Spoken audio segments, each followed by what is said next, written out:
Okay, we're going to call the meeting to order. Welcome, everyone. Good morning. We'd like to start with a roll call. Amanda, please. Director Sani? Present. Director Lopez? Yes. 132.4. Have a good day. Zero Golf Mike, contact Miami Center. Director Sabo? 32.4, Zero Golf Mike, good day. Chair, I'm going to ask that we address the muting of the radio somehow. Zero Golf Mike, Where's that coming from? We have no idea. Mike, can you hear that? Yeah, you can all hear it, and I'm not sure where it's coming from. That's the air traffic control tower. 3245, have a good day. 232 Quebec here. Okay, let's take a pause for a couple minutes, please, so we can get that fixed.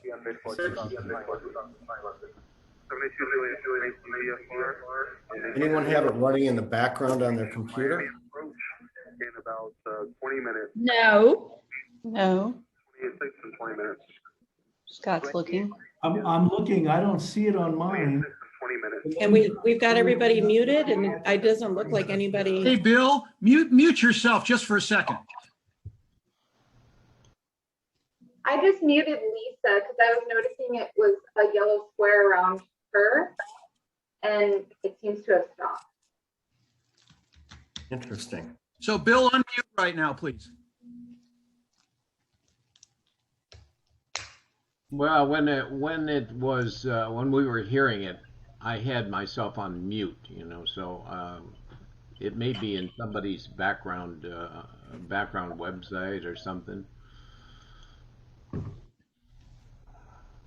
So Lisa, can unmute Lisa? Let's see if it's off. Lisa, go ahead and unmute. It came on with Lisa. I've never heard this before. Hey, Lisa, maybe you should sign out of the meeting and sign back in. See if I will be happy to do that. I'll figure out something. All right, I'll leave. But come back in. I will do.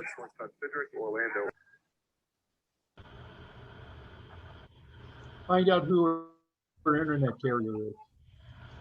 Okay, Amanda, finish the roll call, please. Director Sabo? I can barely hear you, Amanda. Here. Director Miller? Yeah. Chair Curcio? Here. Okay, we're going to go ahead and keep going. Hopefully Lisa will get on quickly. In lieu of the Pledge of Allegiance this morning, and by the way, hopefully next month, I have high hopes that we can all meet in person in the meeting room at the airport, if not with the public, just with us directors and a couple of staff. And Mike, you and I can discuss that later. But well, let's take just a moment of silence for over the 500,000 souls that we've lost to COVID-19.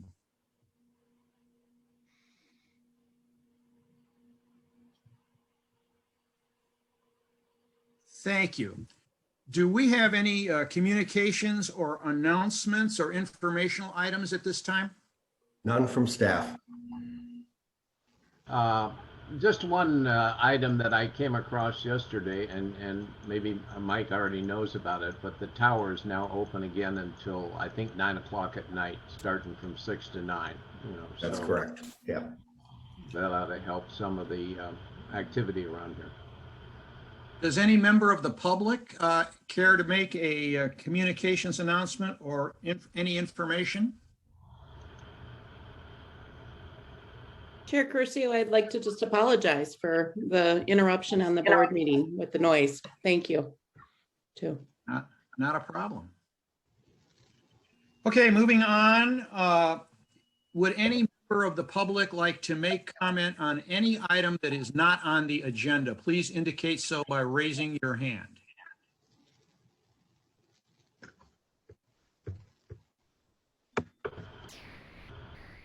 Seeing none. Now I'm. Okay. Seeing none, we'll move on to the consent agenda. Would any member of the board like to pull any item from consent?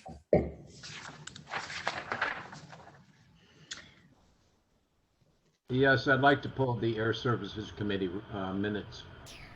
Okay. Would any member of the public like to pull any item from consent? Chair Curcio, I'll move approval on consent agenda items 1, 3, and 4. We have a second? Second by Director Miller. Very good. Amanda, roll call vote? Director Sani, Yes. Director Leffel, Yes. Director Sabo, Yes. Director Miller, Yes. Chair Curcio. Yes. With that, let's please go back to the minutes of the Air Service Committee meeting. Bill, would you like to? Yeah, I just wanted to correct a couple of things, correct one thing and add another, and that was under the, for the Air Services Committee report, it would be like near the end, where it starts, Sabo also commented he thought the airport should start a monthly printed newsletter, and that wasn't what I said. I thought that the airport, I was suggesting that we consider having a quarterly electronic report as in a PDF file attached to our website, and much like San Luis Obispo and Santa Rosa does. So I will provide the wording on that to Amanda after the meeting. I wanted to add one item that I commented on under the discussion, item 5, or item 4 rather, that on the lack of comments from the public in the terminal, I asked whether or not we received any comments over the telephone or via our website, and that they should be reported. And Mike indicated that they never received comments over the phone or via the website. So I will provide wording on that as well. Okay. Staff will make the changes as requested in that item. And I'll move for approval on item 2 with the corrections. Second? Second by Director Miller. Amanda, roll call vote, please. Director Sani, Yes. Director Leffel, Yes. Director Sabo, Yes. Director Miller, Yes. Chair Curcio. Yes. Thank you. Let's move on to the regular agenda items, action items. Number 1 is amendment to the lease with Rio Restaurants Corp., Tarpies, to establish rent for option period. Who's going to take the lead on that, Mike?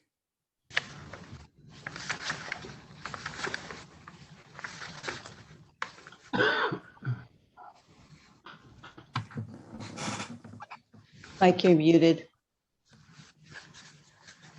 Thank you.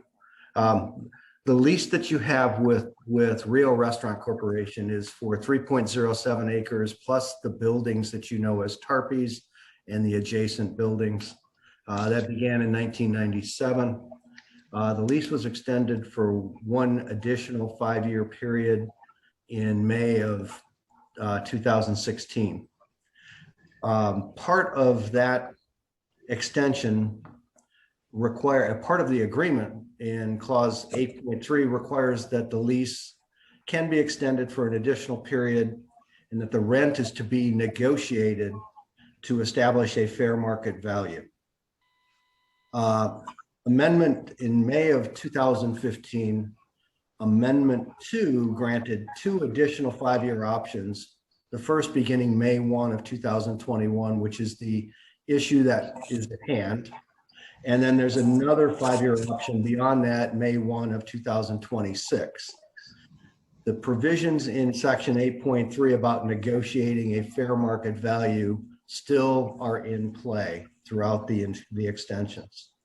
We were approached by the new owners of Tarpies who you approved the stock sale with last year. We were approached about the extension and the need to renegotiate for May 1st, 2021. We did that. They proposed to us what I think is a very acceptable and what I would recommend. I did recommend to the lease committee, and what I would recommend to the finance committee or to the full board is they proposed rent being adjusted during the first 5-year period during year 1 being adjusted by a 2% margin. So the rent would automatically go up 2%. Years 2 through 5 of that agreement would then be adjusted based on the terms of the initial agreement, which is CPI. So we would adjust in years 2 through 5 based on CPI, and in year 1, we would adjust by 2%. In fact, 2% is more than CPI this year. In return for your approval, the lessee will be investing probably over $100,000, but a minimum of $100,000 in infrastructure improvements. He'll be doing things like tuck pointing the brick, cleaning and repairing the stone patio, adding some new cleaning to the facility, doing some kitchen work, things that will extend the value of the buildings which you own. And at the end of the lease, you will own those improvements. So it's good to have him invest in their condition and in their longevity. So I've recommended to lease committee that you accept the terms that were presented and were negotiated, and that would have us extend the lease, which the lease requires you to extend beginning May 2021, May 1, 2021. The adjustment would be for 2%. It would be a 5-year extension. Years 2 through 5 would be adjusted based on CPI. The tenant will invest in the improvements to the tune of about $100,000. So that would be my report, Mr. Chair. So before we go any farther, I'm going to have Director Miller jump in here, and then Bill, you be after Director Miller, because I want Director Miller to share the position of the lease committee.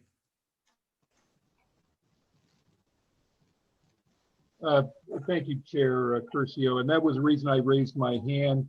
We did review this with Director Lapierre. We looked at it from many different angles, and we thought that it was a good lease for the airport moving forward. We also talked about modifications of this lease. But right now, I think it's an excellent lease, and both Chair Curcio and myself, the members of the lease committee, recommend approval. Director Sabo.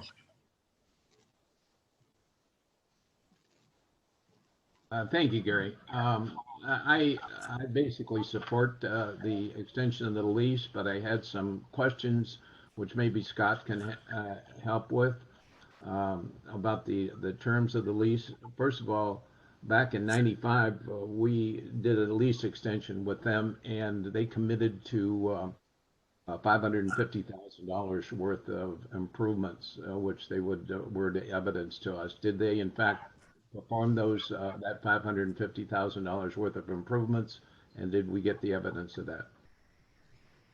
I am told that they did, although I have not personally seen the evidence of it, but I am told that they did those improvements and that they provided documentation of it. But I haven't personally seen it, but I was told that it happened.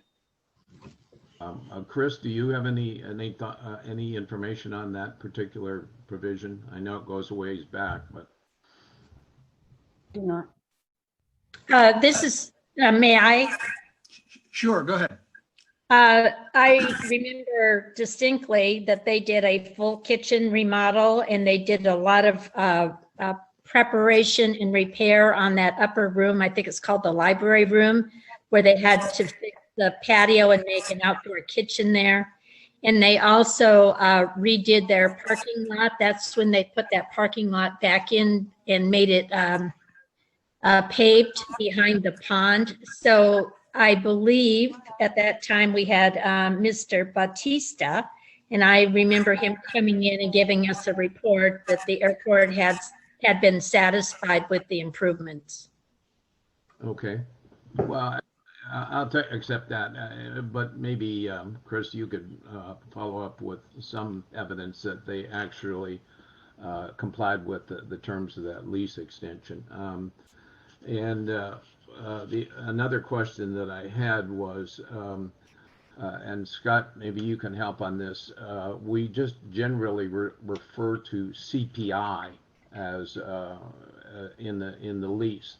What CPI are we using? And it's important because there are a number of CPIs for the Western region, and specifically, I couldn't find a CPI for Monterey County, but I did find one for the Bay Area, which over 2020, obviously it was down, but in previous years it was up as high as 4% annually. So what CPI do we intend to use, and shouldn't we specify that in the lease?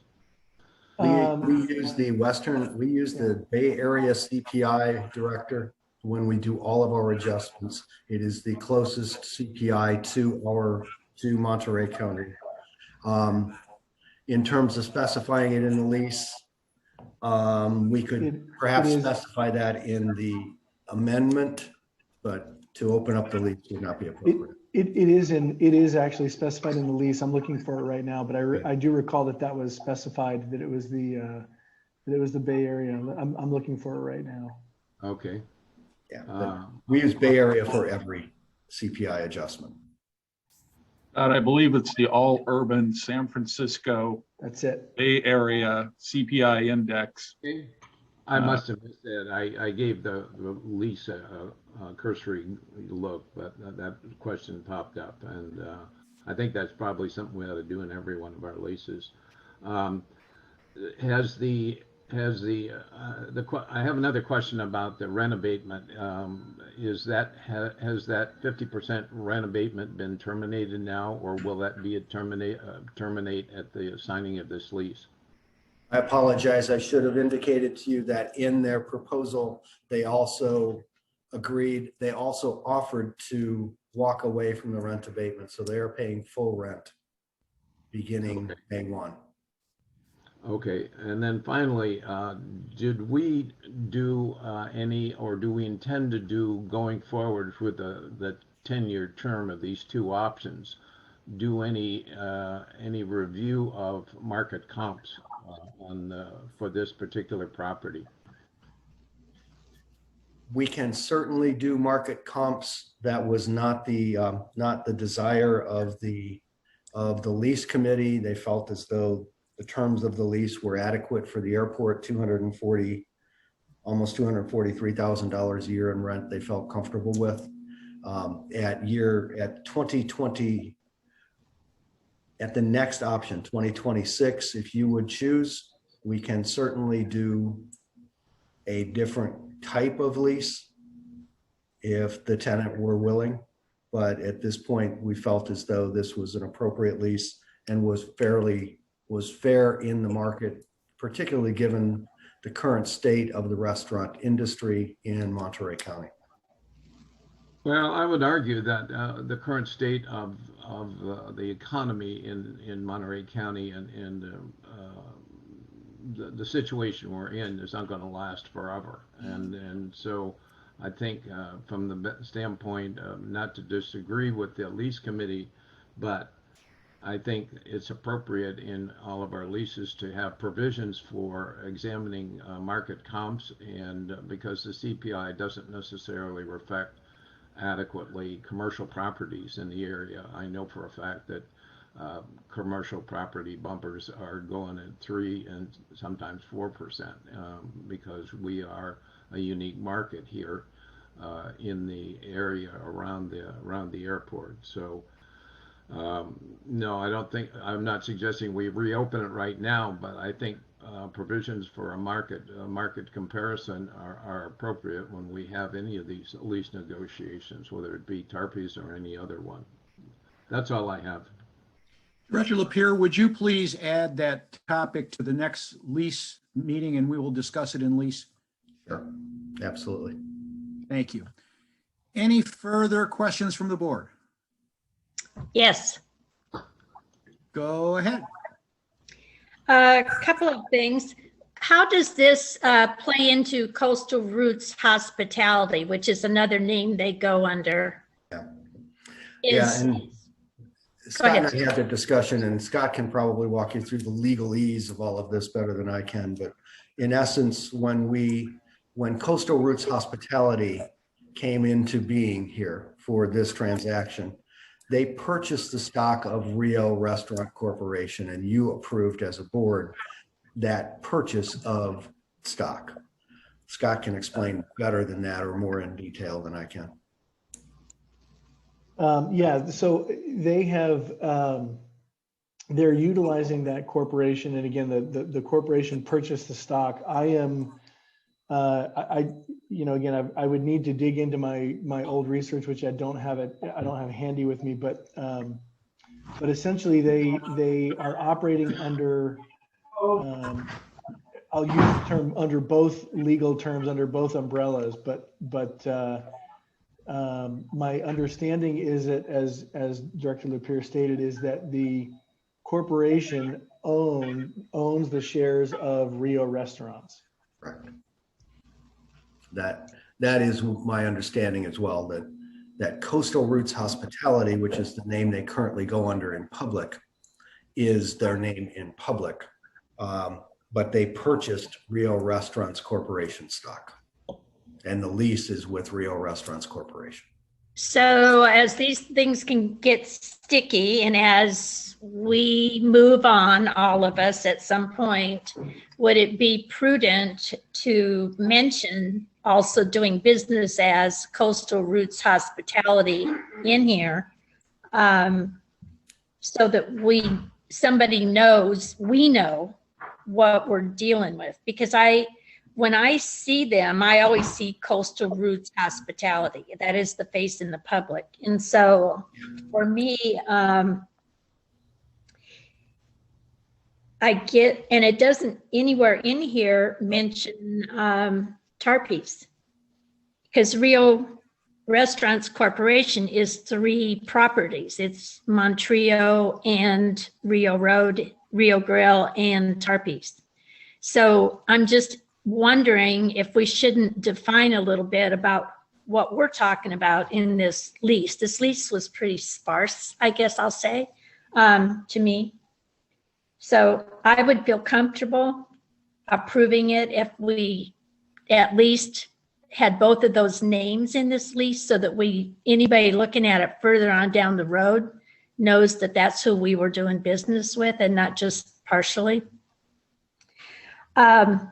I would also feel comfortable, even though it says, and I did not get the full lease. I'm guessing it got sent to my airport email, which I still can't get into because I am not a technical person, and I'm not allowed to come near your technical people. So I'm just kind of sitting out here waiting. The rent for years 2 through 5, the options shall be adjusted annually as outlined in section 8.2 of the agreement. Would it be good to put in there parentheses CPI based on whatever that CPI index is? Well, in section 8.2 of the lease, it actually does enumerate the specific index. I know, Scott, but you sent me one piece of paper initially, one piece, and I did not have in my files easily to go back and find the original lease. I'm saying, if somebody goes back and pulls this, could we just define it a little bit better so people don't think we lost our minds 5 or 10 years from now with what we approved? and have to go back and dig through all those other pieces of paper, which were not provided to us together. Yeah, if you'd like to do that, I'm more than happy to do that. That's fine. I would feel more comfortable with it. Just make it so it's in here. The other thing, there's no mention in this lease at all about the $100,000 of what they're going to put in. Right. And if I remember what we did with the Jet Center, we did specifically state that it was kind of like tit for tat. They were going to put in some money and we were going to do an extension. This is a pretty, what should I say? I think it's in their favor in the long run on this lease. It's not in our favor.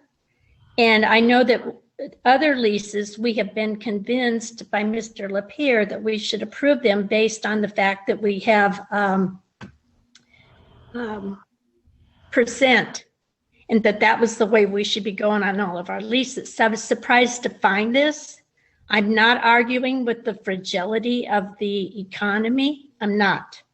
But I also believe 10 years based on this, when we, I'm going to ask Mr. Bergholz and Mr. Lapierre, how much are his subtenants paying him? Isn't it between $6,000 and $7,000 a month?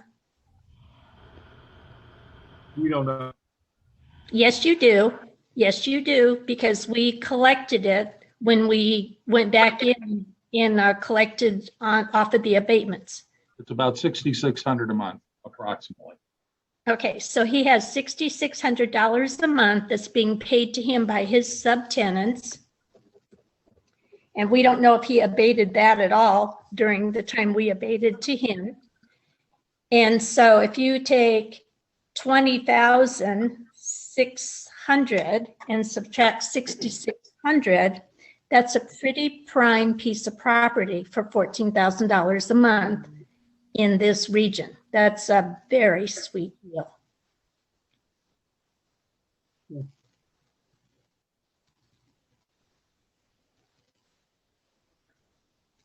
So I'm asking for a couple of changes to this.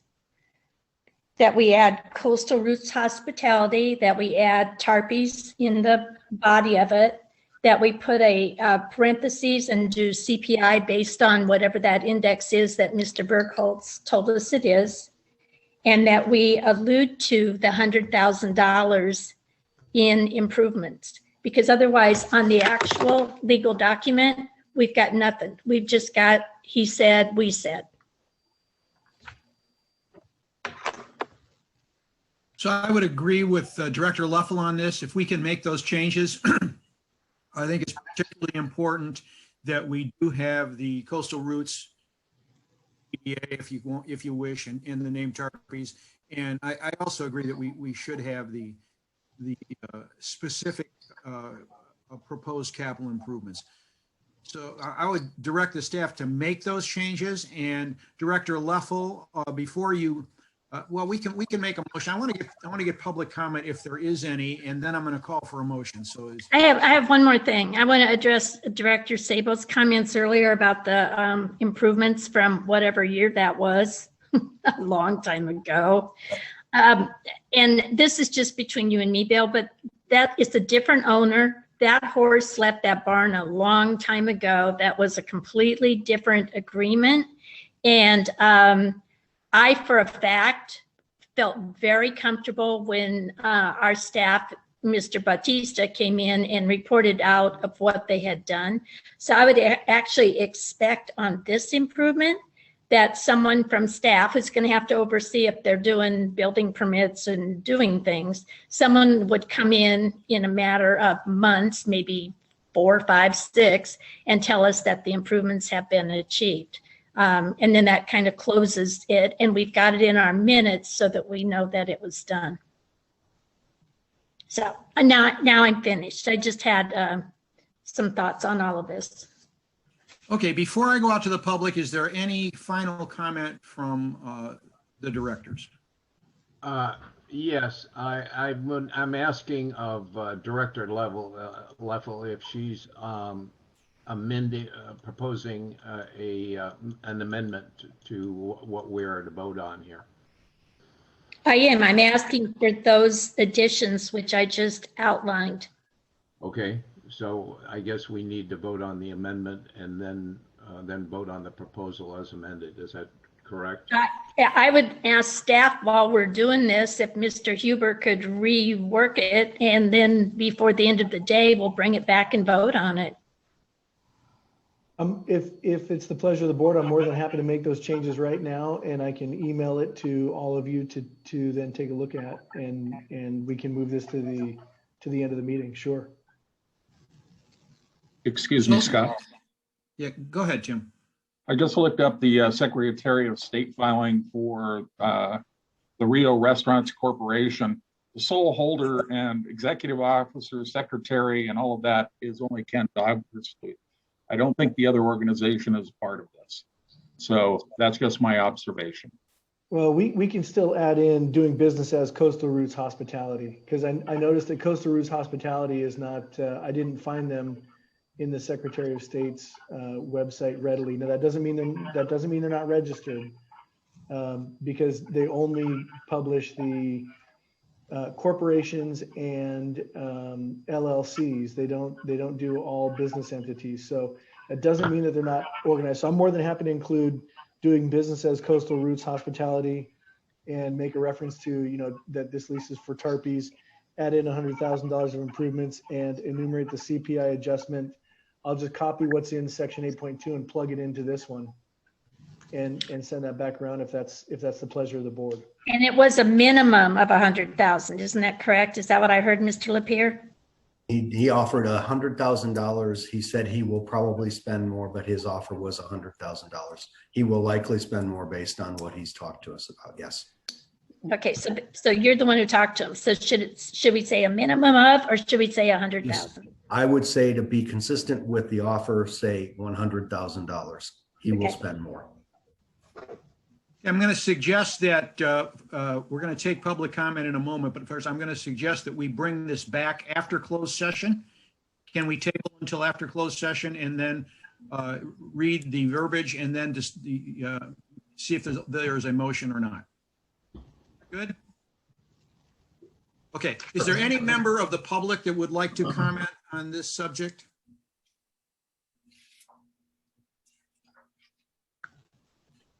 Seeing none, we'll table until after closed session and go on to item 2, which is Landrum and Brown rates and charges analysis and airline lease agreement. Executive Director, who will take the lead on that? That will be me. Okay, take it away. This is part of our discussion on February 25th, when we had a special meeting to review the findings of PFM Financial Consultants and Kimley Horn regarding the phase 2 financial analysis of the safety enhancement program. I indicated at that point one of the next steps that we will need to take, given the findings of that report, would be to look at our rates and charges, to do a complete analysis, top to bottom analysis of how we're assigning rates and charges on the airport and how we can better assign those to do 2 things. First of all, get us in line with the industry, but equally as importantly, begin the process of generating the net new revenues that we will certainly need going forward, should you choose to move forward with the safety enhancement program in the terminal building. Reached out to 2 firms that I am aware of, Landrum & Brown and Unison. Based on their qualifications and experience, I've recommended that we engage Landrum & Brown to begin the process of looking at our rates and charges and helping us establish a different model that will be more contemporaneous and will generate revenues. Knowing that you're going to be looking at fairly significant increases in rates and charges going forward, if you choose to move forward with the terminal building in particular, I feel it's appropriate to do this at this time to begin the process of reestablishing our rates and charges with both our airlines and other tenants. So the The work order with Landon Brown is provided in your board packet. It is broken into two phases. Phase one is the actual meat and potatoes of the exercise, which is the rates and charges, establishing the rates and charges model. Phase two would be working with us to establish a new airline lease agreement and to negotiate that agreement with each of our partner airlines. In total, the fee would be $25,000 for phase one and $35,000 for phase two. It'd be my recommendation that, in keeping with our discussion on the 25th of February, that you authorize me to sign this agreement and begin the process. So before we go to Director Sabo again, I would like to go to Director Miller. We did go over this in depth in the lease committee meeting, and Carl, I would like to have you give a recap on that. Yes, thank you. Yeah, we did review this. We reviewed the need for it. The timing is important. The thought was that this would be phased in, correct me if I'm wrong, Mike, rather than just being sticker shock with increases happening all at one time, that we look at it early, get a phased in approach, and then negotiating with the airlines is critical. And we approved, we thought this would be a good thing for the airport to do. I don't believe we've ever had this done, Mike, have we, even before you were here?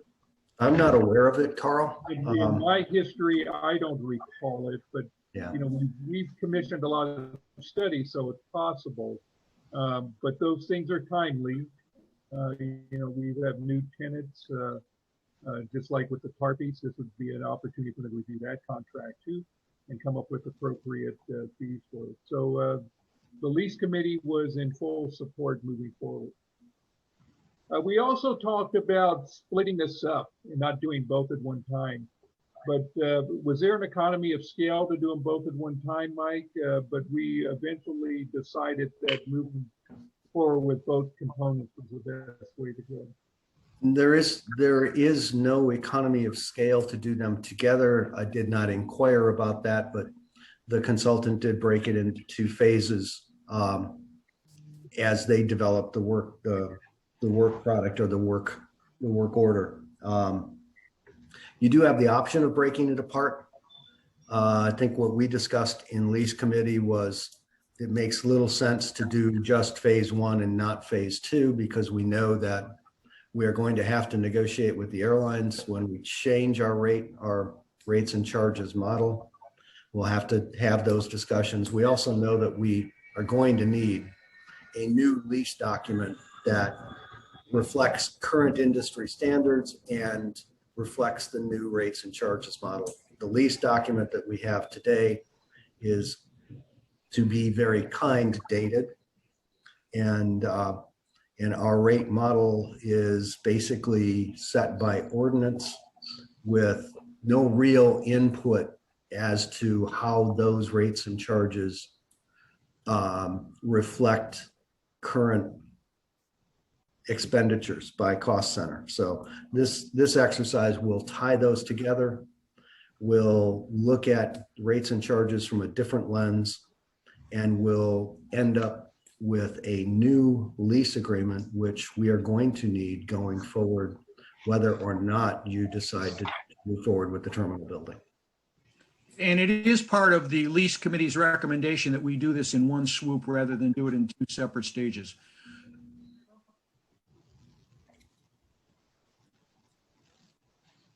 Director Sabo, is your hand up? Yes, it is. Thank you. I had a couple of questions. I'm absolutely in favor of proceeding with this project. I think it's vital to us. I had a question. Did the committee, or did you, Mike, give any guidance to the consultants or in their proposal as to what kind of a time frame we are looking at for the new agreements with the airlines? We are currently doing 30-day agreements with them. Are we planning an extended period for 1 year, 5 years? What's our guidance to the consultants on this? We don't have that guidance yet, Director. Typically, I will tell you typically that they are annual lease agreements in the industry.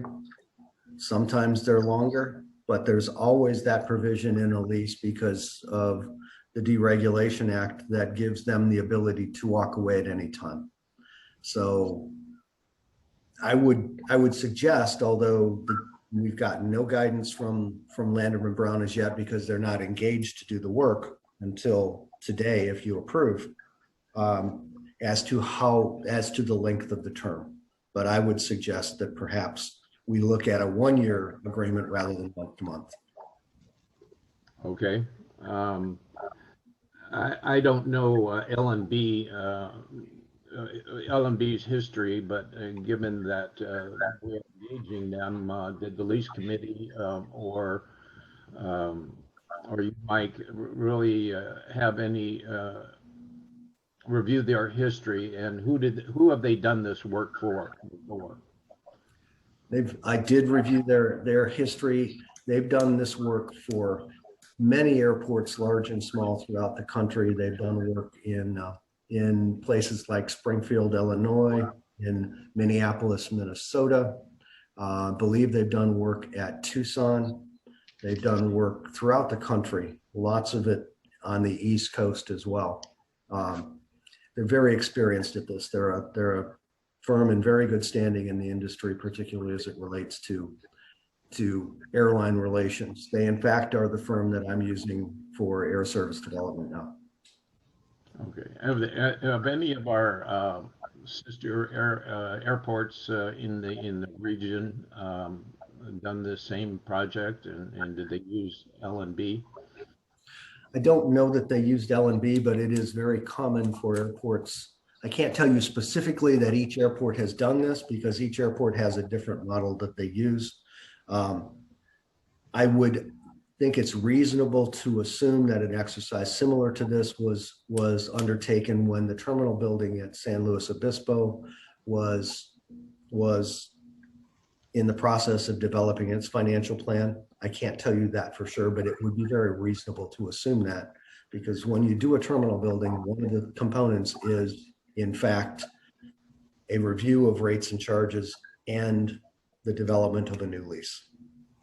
Okay, and the reason that I asked that is because Santa Rosa, San Luis Obispo, all of our sister airports all do have the same air carriers, and we'll probably be negotiating. If we negotiate with airlines, we'll be negotiating with the same person, and it would be nice to know if they have done this sort of thing, and so it's no surprise to the airlines, because if they see it here but don't see it at San Luis Obispo, Santa Rosa, then I guess that could be a problem. That's just a commentary. I have a final question.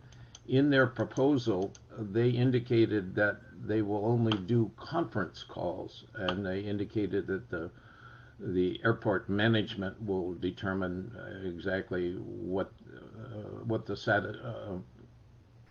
accept the final report, and they are only going to do conference calls.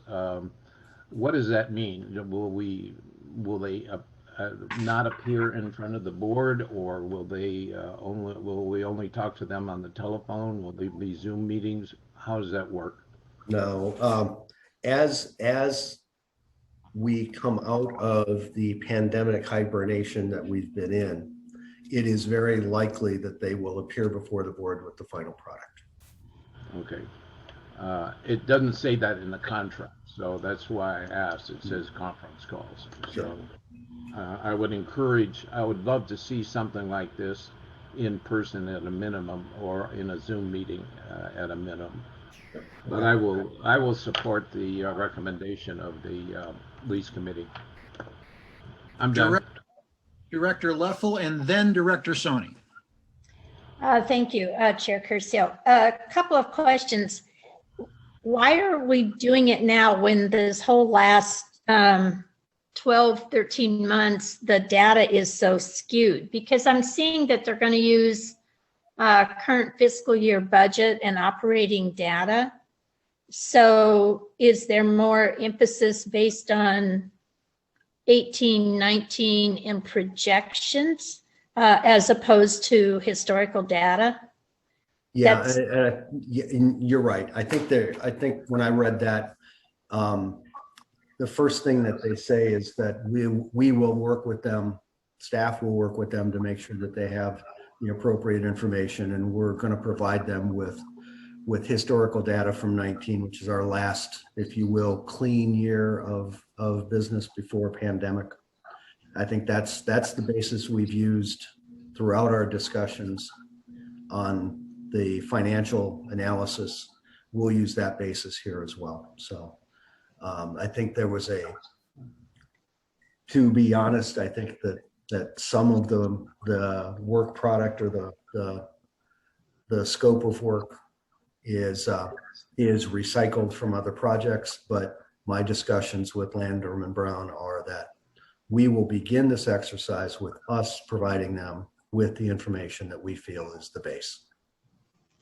Well, that's what I felt. I felt like this was just a document they send out to everybody and that they didn't take into consideration current conditions. Mm-hmm. So, Yep. But it still goes back to, are we premature in this based on the fact that we know airlines across the nation are just throwing airplanes at everything to see what sticks. And then they're giving you 3, 4, 6 months. And if it doesn't work, they're going to yank them right back out just as quick as they came in. And then any projection you have is totally out the window. So while the public is still not real comfortable flying, or they're comfortable, but they don't have many places to fly to because of restrictions on when they get someplace, I just wonder if we shouldn't hold off on this for a year and then go into it knowing a little bit more how the nation has stabilized with airline traffic, or how the world has. Yeah, and that certainly is something that the board could consider. This process will take some time. And I think we have the luxury of time right now, because I would not come to you, and it is not our intention to come to you in the next fiscal year budget with a significant rates and charges change. I think the model that we're using today is the model that I would suggest we stay with for the next fiscal year. But this gives us the luxury of time to do a more thorough analysis, work with Scott to craft the lease agreement, begin the discussions with the airline about going forward, so that when the economy, when the industry starts to recover, which I firmly believe, if we continue on the current track, will be in 2023, we'll be prepared to move forward at that point with this agreement. So it's a lot of preparation. Remember too that none of this is implemented until the board approves. So this gets us the work product from which we will grow into what we will recommend to the board. Okay, well, I for one believe it's premature. So I don't know. I'm kind of like, wow, we've been giving them all these abatements, and now we're going to talk about doing some analysis on crappy data to give them an increase. So I have to think about this. The other thing I will say is that this did not come to finance. It was not presented at finance. So finance committee has no recommendation on this whatsoever. And we did not on the lease for Rio Road Corporation either. That also did not come to finance. So I want to make that clear. I'm through. Mr. Curcio. Director Sani. Thank you. I appreciate the report from the lease committee and the executive director. My comments are the things I wrote down as I was looking at this, their timeline too. How critical is it that we do this in the next 6 months or so, Or does it make sense to wait a little bit for the industry to come back and to have, more accurate numbers to review? Again, I'll try to say this a little bit more succinctly because sometimes I think I confuse you and myself sometimes. But, I think it's good that we do this now because we have the luxury of time. It will not move forward until we bring it to you, and we will not bring it to you until the industry has righted its ship and we are in a position where we're confident that everything is back to normal or pre-pandemic normal. But this gives us the luxury of time to do the work, do the analysis, do the in-depth deep dive that will be needed to present to you the finished product in the future when time is ready to ask you to adopt a new airline. Mike, could you clarify the luxury of time? Are we looking at a couple years or what? I heard you say 2023. Yeah, I think we have a beginning in 2023. I think we're back to full normal. That is my read of the industry right now. Okay. We're probably about 80% back sometime later this year, summer to fall. Hopefully, yeah. 2022, we continue to recover. I think we're back 100%, maybe even better than that by 2020, calendar year 2023. Okay. Well, I think this is premature then too, in some ways. And I think, $25,000 for consultants, that adds up quickly. And I'm just concerned, if we've got a little time on our hands, I'm feeling too that it maybe wouldn't be a bad thing to just table this for 6 months and bring it back to the board at a later date. That's kind of where I'm at this point, especially knowing that we do have the luxury of time to 2022 or so with this. So just my 2 cents. Okay. Dr. Sabo, do you have a further comment? I do. Regarding the timing, I respect the opinions about timing and maybe delaying this. But I think there's one other important factor about this proposal and the work that they would perform, and that is to give us additional information before we make a final vote to proceed forward with the terminal. If in fact we want to proceed forward with the terminal and we don't have the support of the airlines, in other words, once they see the rates and charges we have to impose on them and they get hysterical, and we've already voted and proceeded with the terminal, that may be a bad thing for us. And I think it's appropriate for at least us to have some sense of what how the airlines will feel about an expanded agreement that maybe goes for a year and has substantially increased charges. If they're fine with it, we've got additional information that gives us comfort. If they get hysterical about it and really push back, and we find out that our sister airports didn't do this, didn't raise their rates and charges, then that's important information for us to factor in going forward with the new terminal. So I support the idea of doing this, but also doing it with some degree of immediacy. Thank you. Director Leffel, you had your hand up and it came down? No, it was up from before. I just realized I still had it up, so I took it down. Thank you. Okay, so I do have a couple of comments. First of all, those of you that know me know that I have never been accused of being an optimist. But I can tell you that in this particular case, I am very optimistic on how this turnaround is progressing.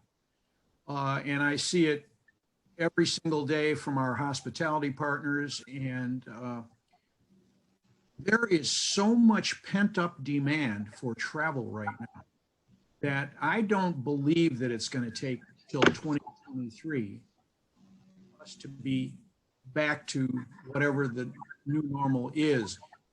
The people are ready, willing, and able to travel.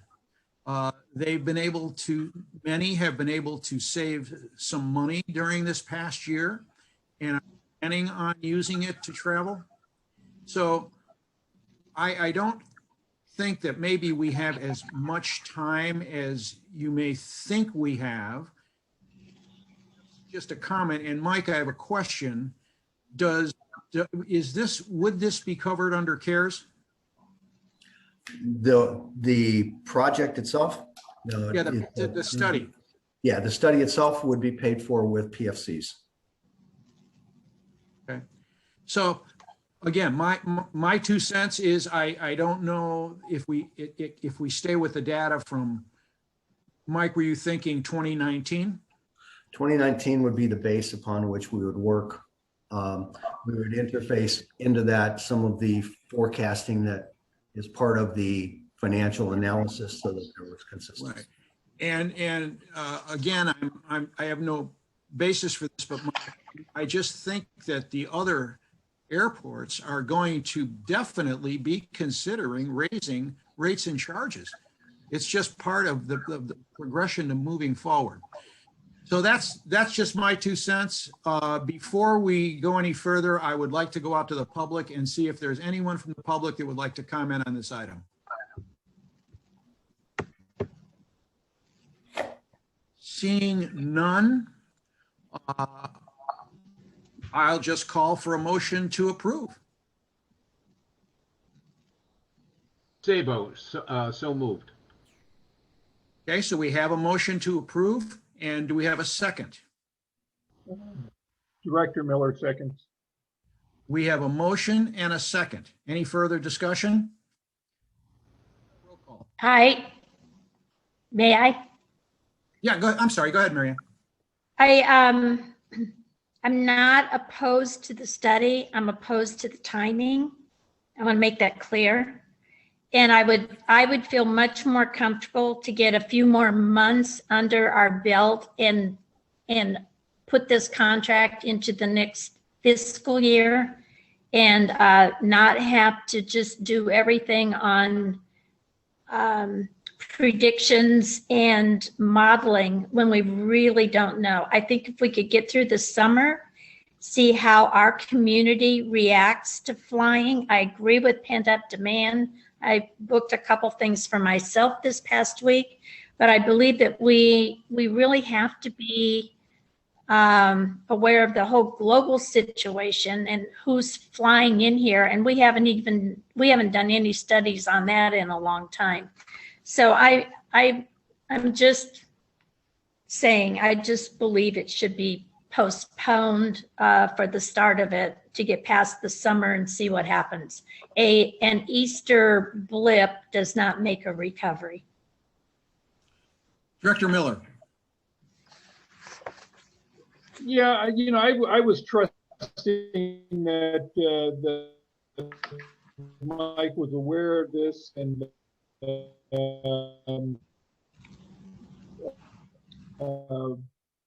and how these studies. Carl, you're breaking up. Can you maybe get a little closer? Okay. How's that? Is that better? Okay. Much better. I was trying to go backwards because that's what my IT person told me to do.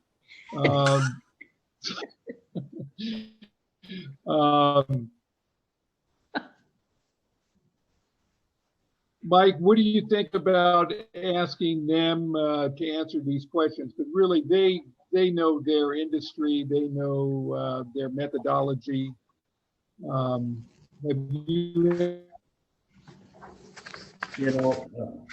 Carl, you broke up a little bit, but I think I got the gist of your question. I don't think there's any problem going back to the consultants and saying, what do you think about timing? I will tell you that my goal here is to get this done and get this done in a more relaxed form so that we do a good job of it, not to implement the changes, but to get the study work done so that we're ready to put forward changes when the industry conditions dictate. That's the strategy here. It's a little bit more of a relaxed pace to be able to do it in a more in-depth way.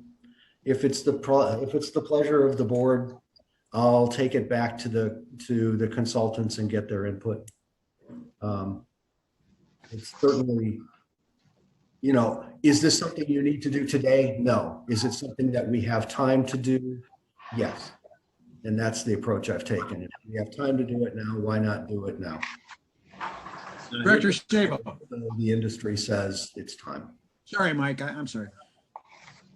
Okay, and I'd like to speak again in favor of doing the study now, the project now, and delaying implementation till an appropriate time. But I would certainly like to have the information of what it would look like based upon the forecast that PFM is providing us as to our costs and the costs that we have to cover as early as possible. When we present it to the airlines and say, this is what we're going to do, then that's a different subject, and that can be delayed till later. But at least we need to have the information done and some feel from the airlines as to whether they would be okay with our model, and number two, whether they are at all prepared for any increase in their fees to use the airport and the rental charges. So I would be an advocate of doing this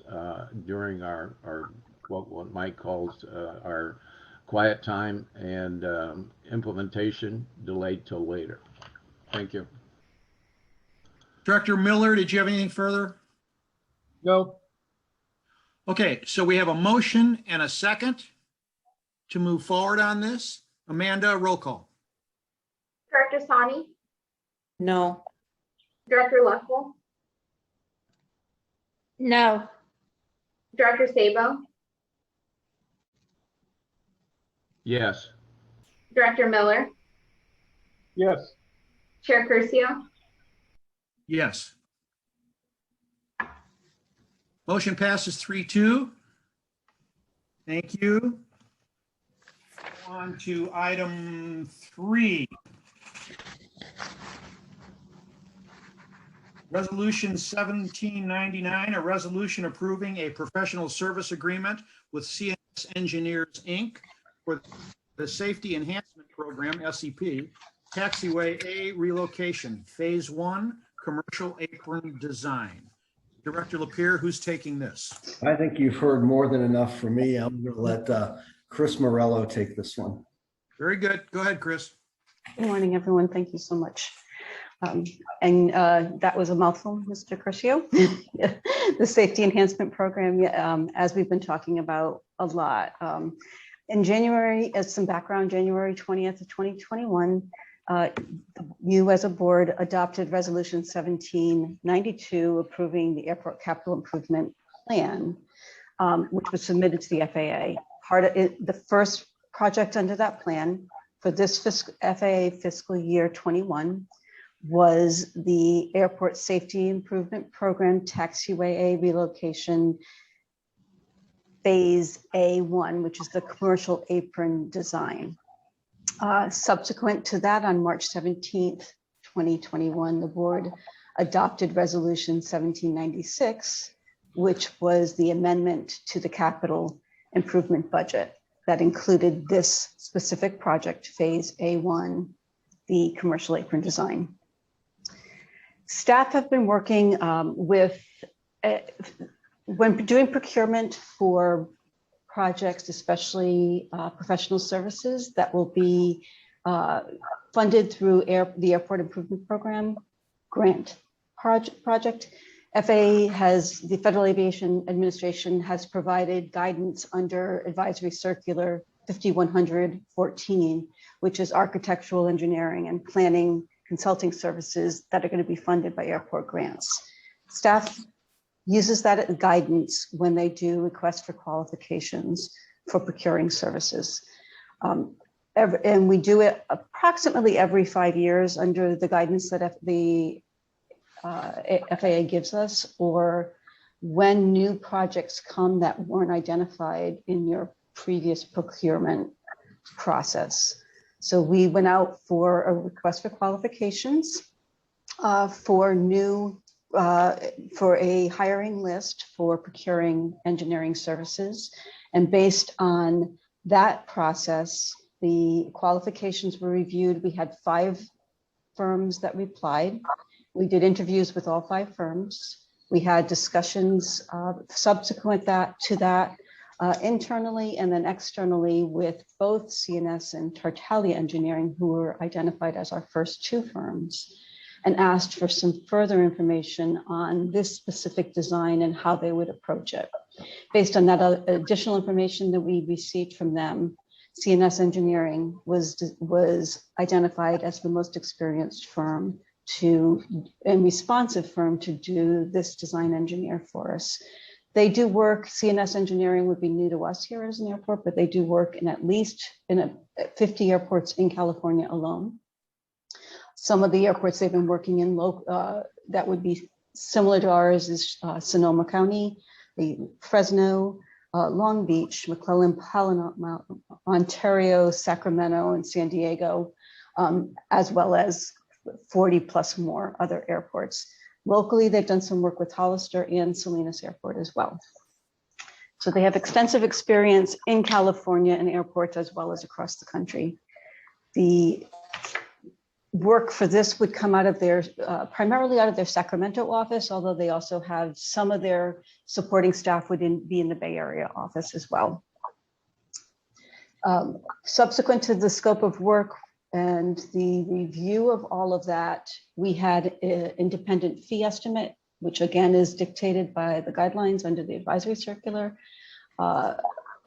completed, and the fees after negotiations were considered reasonable, and FAA has provided their concurrence with both the scope of work as it's outlined in what you received, as well as the record of negotiations with the independent fee estimate, and have indicated that they are willing to support us in a grant and have actually put the grant into the system based on this independent fee estimate and these costs that have been established.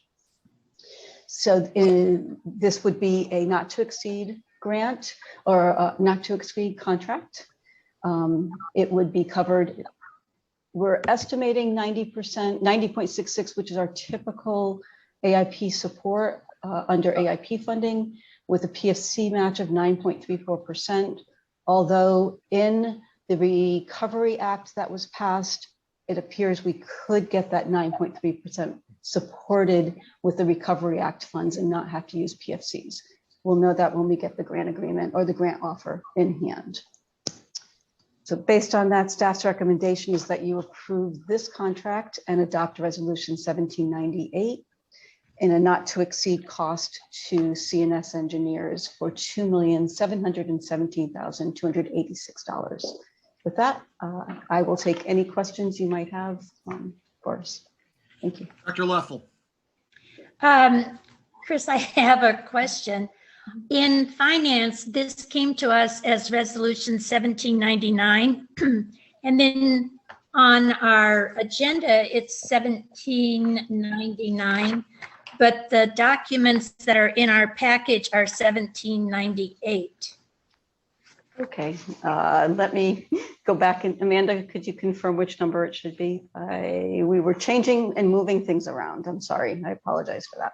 Yeah, that's okay. I didn't even catch it yesterday. I caught it this morning when I was looking at it. I appreciate that you talked about the experience factor that they have with the other airports, particularly airports our size and kind of multi-size, so that we see they've got a broad base of experience with the California airports. And also I feel comfortable with it also that FAA has reviewed it and we're comfortable and that we had a third party. So I'm fully prepared to support it, whatever resolution number it is. I believe it is 98 if I go, I'm looking at the minutes that you approved from the last meeting, and it appears that 97 was the last resolution. Again, we moved things around, so it might not have caught up to the agenda. Okay, and then that'll make the next one 1800, 1799. Is that correct? If you're, because we've got another one on here today, as long as we're fixing things. That would be correct. Amanda, are you able to confirm that? Yes, that is correct. It's 1798 and 1799. Okay. So as you see on the staff reports and the agendas and the resolutions, those numbers are correct. It's just the agenda that they're not correct on. Okay.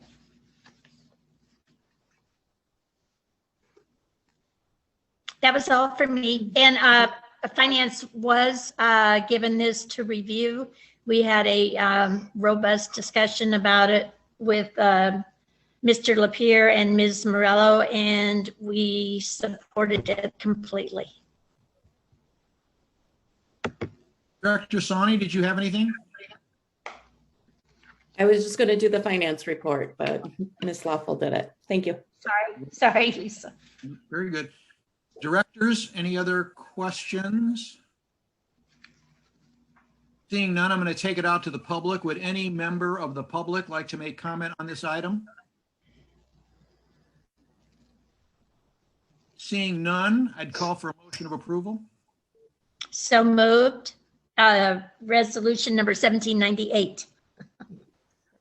Second by Sabo. Any further discussion? Amanda, roll call vote. Director Sani, Yes. Director Leffel, Yes. Director Sabo, Yes. Director Miller,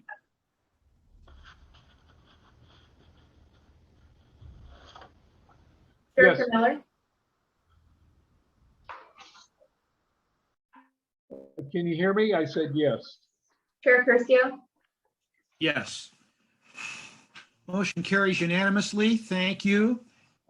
We can now go to item 4, which is amendment to the professional services agreement with Kimley Horn and Associates to provide project management services in support of the Safety Enhancement Program, Taxiway A Resolution, Phase A1 Commercial Apron Design. Executive Director here, who will take this on? I'm still worn out from my time in the barrel, so I'm going to let Chris do that again. Okay. Thanks Chris, again. please. Sure, thanks again. Yes, amendment to the contract with Kimley Horn and Associates. So again, similar to the resolution you just passed, this would support the apron design. And this is to supplement airport staff. We are not engineers on staff, and we need the support of an engineering firm to do QC on the design that will be done by CNS. In September, and similar to the request for qualifications that we did for the procurement of the apron design, a couple years ago, we had done a procurement process to do project management, knowing that we had a lot of projects coming forward. And again, because staff are not our expertise is not engineering, we knew we needed some program management support to make sure that we are doing QC on everything that we're doing. So we had done in September, board had adopted resolution of September 2019, resolution 61, authorizing the professional services agreement with Kimley Horn and Associates for program management. And with that, they took themselves out of the engineering component. So they are not able to do the procurement for the engineering as we just did with CNS. So based on review and qualifications, Kimley Horn was considered the most appropriate to do program management for us. They would, and as outlined in the amendment, they would be doing the overview and support of the CNS contract. This also would be part of the AIP program funding and a part of the grant. FAA has concurred with this scope of work as well, and we did an independent fee estimate on this one, and it is again considered reasonable under the standards that FAA has provided for doing procurement of professional services. With that, we would be doing the program management in a not to exceed of $229,820 for that component. In addition, there are 2 additional tasks, task 3.4 and 3.5, that would be PFC only funded components. And that would be to continue the support as they did before of the terminal sizing and to help us with the analysis of the terminal and eligibility, because under FAA standards, not all components of a terminal building would potentially be eligible for AIP funds. So they will help us to define and refine that analysis as we're still working with PFM on the cost and the fees and all the discussion we had prior on the Landon Brown discussion too. So they would be doing the additional support of those components as well to make sure that we know when we get to a decision to bring to the board on whether they are supportive of the terminal building, that we will also know what components are eligible and which components are not eligible under AIP standards. So with that, it would be a contract amendment of a not to exceed of a total of $286,220. Again, 90% of the first component would be 90.66 would be AIP eligible, 9.34 would be the support under PFCs, which most likely will come out of the Recovery Act funds, and then the additional $56,400 under PFCs only to do the initial analysis. With that, staff makes the recommendation that you approve the contract amendment for professional services with Kimley Horn and Associates. Again, I'll take any questions. Director Sabo? Yeah, thank you. Thanks for that presentation, Chris. I need a little help here in understanding something you probably explained, but we already have an agreement with Kimley Horn for program, I guess, management related to things in the master plan. Why isn't this part of that initial agreement? Why do we need an additional agreement for this stuff? When you approved the project, we said that we would be coming back with multiple amendments as each of the components of the project move forward. So this is based on the scope of work you just approved for CNS. Now they will do support and quality assurance on that scope of work. So we are not able to bring a contract for all the costs until we understand what the scope of work it entails for each of the components. So there will be additional ones that will be brought forward as amendments, but we will do it on a task basis. Okay. My second question is, I clearly understand the apron design and the taxiway relocation work. Then there is this term, all tasks as identified as phase 3 services. And once they do the apron and once they do the taxiway oversight, then are they into kind of just an advisory mode? Is that what all these other tasks are in phase 3? Well, the other 2 tasks, so there's tasks 3.1, 3.2, 3.3, which are supporting, as I said, supporting the CNS contract oversight. And then there's tasks 3.4 and 3.5, which are additional tasks to help us continue down the road of the financial analysis, terminal sizing, and what is eligible for terminal building funding under AIP guidelines.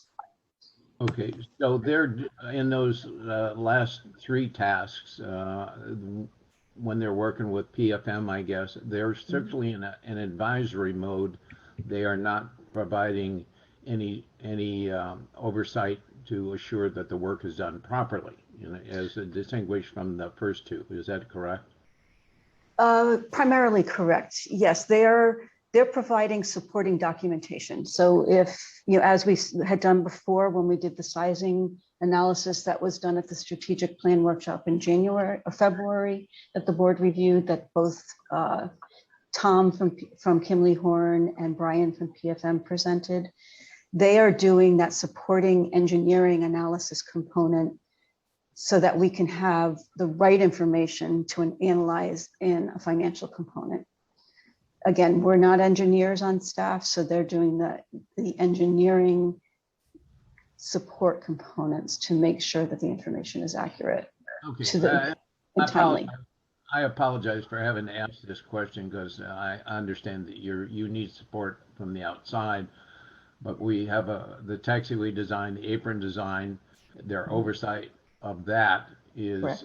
kind of a competency thing. And then there were a bunch of other tasks in there where it looks like they are providing oversight, advisory services to, and some kind of support, to another firm. So they're two different things. There was so much here that I wanted to make sure that I understood before I say, go for it, so.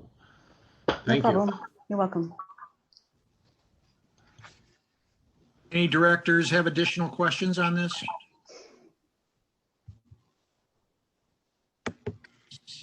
Yes, Director Love. I just want to say that the Finance Committee did review this, and I really appreciate the full presentation, and we agreed that it should come forward to the full board with our recommendation. Thank you. Before we call for a motion, would any member of the public like to make comment on this item? Seeing none, I'll call for a motion. I would second. We have a motion and a second. Amanda, roll call. Director Soni, Yes. Director Leffel, Yes. Director Sabo, Yes. Director Miller,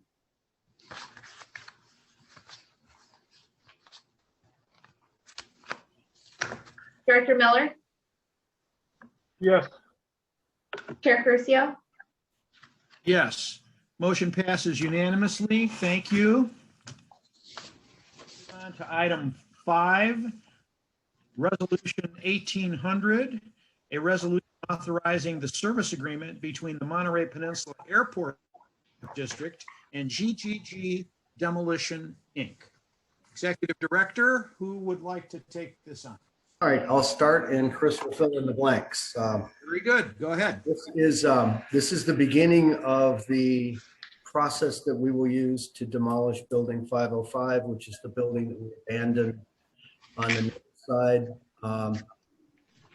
The contract will call for the mitigation of some of the hazardous materials in the building, and Demolition will handle that for us. Chris will give you the details on that work and next steps beyond. Thank you. And this is resolution 1799, just to confirm. Sorry. That's okay. No, we knew we've confused you. Very sorry about that. As Executive Director Lapierre has said, this is to do the hazardous abatement of building 505. There is known lead and some asbestos in this building. We as staff went out and put together some specifications with the help of a couple firms that do that specifically. On one of them being M3. So they did the initial analysis and went in and did some sampling. So we know exactly where the abatement needs to take place. We sent this out to 3 different firms and asked for proposals back. And GGG, which is Going, Gone, Demolition, Inc., was the responsive lowest response that we got. And with that, we make a recommendation that we adopt resolution 1799 for a not to exceed cost with GGG Demolition of $119,200 to do the hazard removal of the building 505 Airport Way. take any questions. Director Sabo. Thank you, Gary. Thanks for this presentation on this thing. I had a couple of questions, and that is in the other firms that you determined were responsive to our RFP, but they had higher prices. Were any of those local firms? And if they were, why didn't we select the local firm? The only other one that provided us a response, the local firm did not. They were contacted via email and phone. They said they would potentially provide us a proposal, but they did not. So the local firm did not respond. The other firm was DK, and they're out of the Bay Area, and they did not respond to the RFP correctly. They gave us a full cost for abatement and demo combined. Okay. Thanks. That answers my question. I noticed in their scope of work here, or the contract, or the proposal, whatever, there's no mention of how they're going to access that site. Trucks on Airport Road might be an issue, as it has been in the past. Should we modify the scope of work for them to include that they have to access the airport in ways other than Airport Road? They will not be accessing anything via Airport Road. But that doesn't say where does it say that in their what we've commanded them? It was in the scope of work that we put out for them to respond to. Okay, but it's not in their proposal. Is that right? No, it's not in their proposal, but they were responding to a request for proposals that had that information.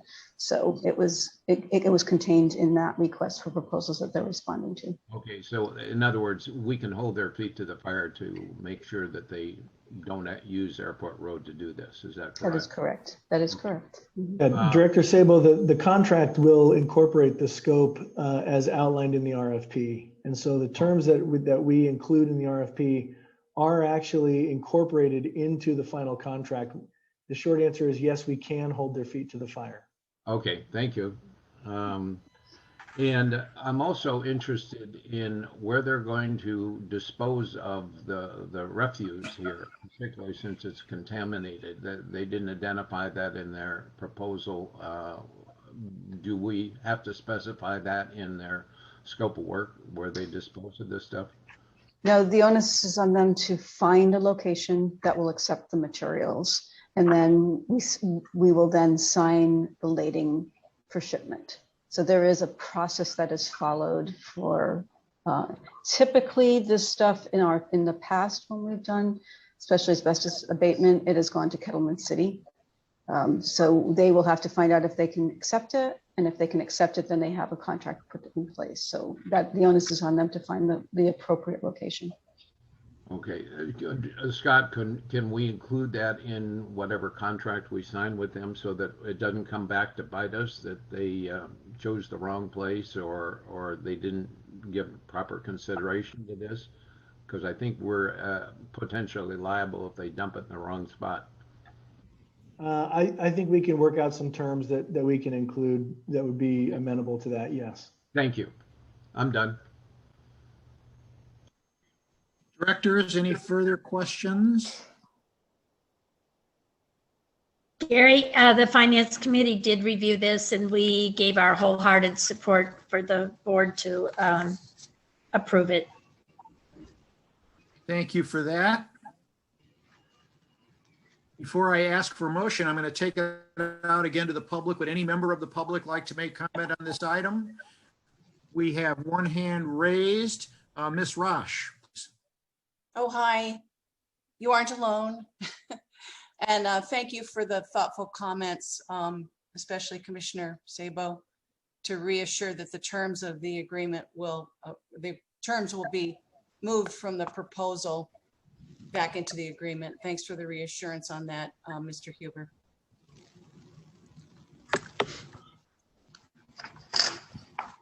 Thank you.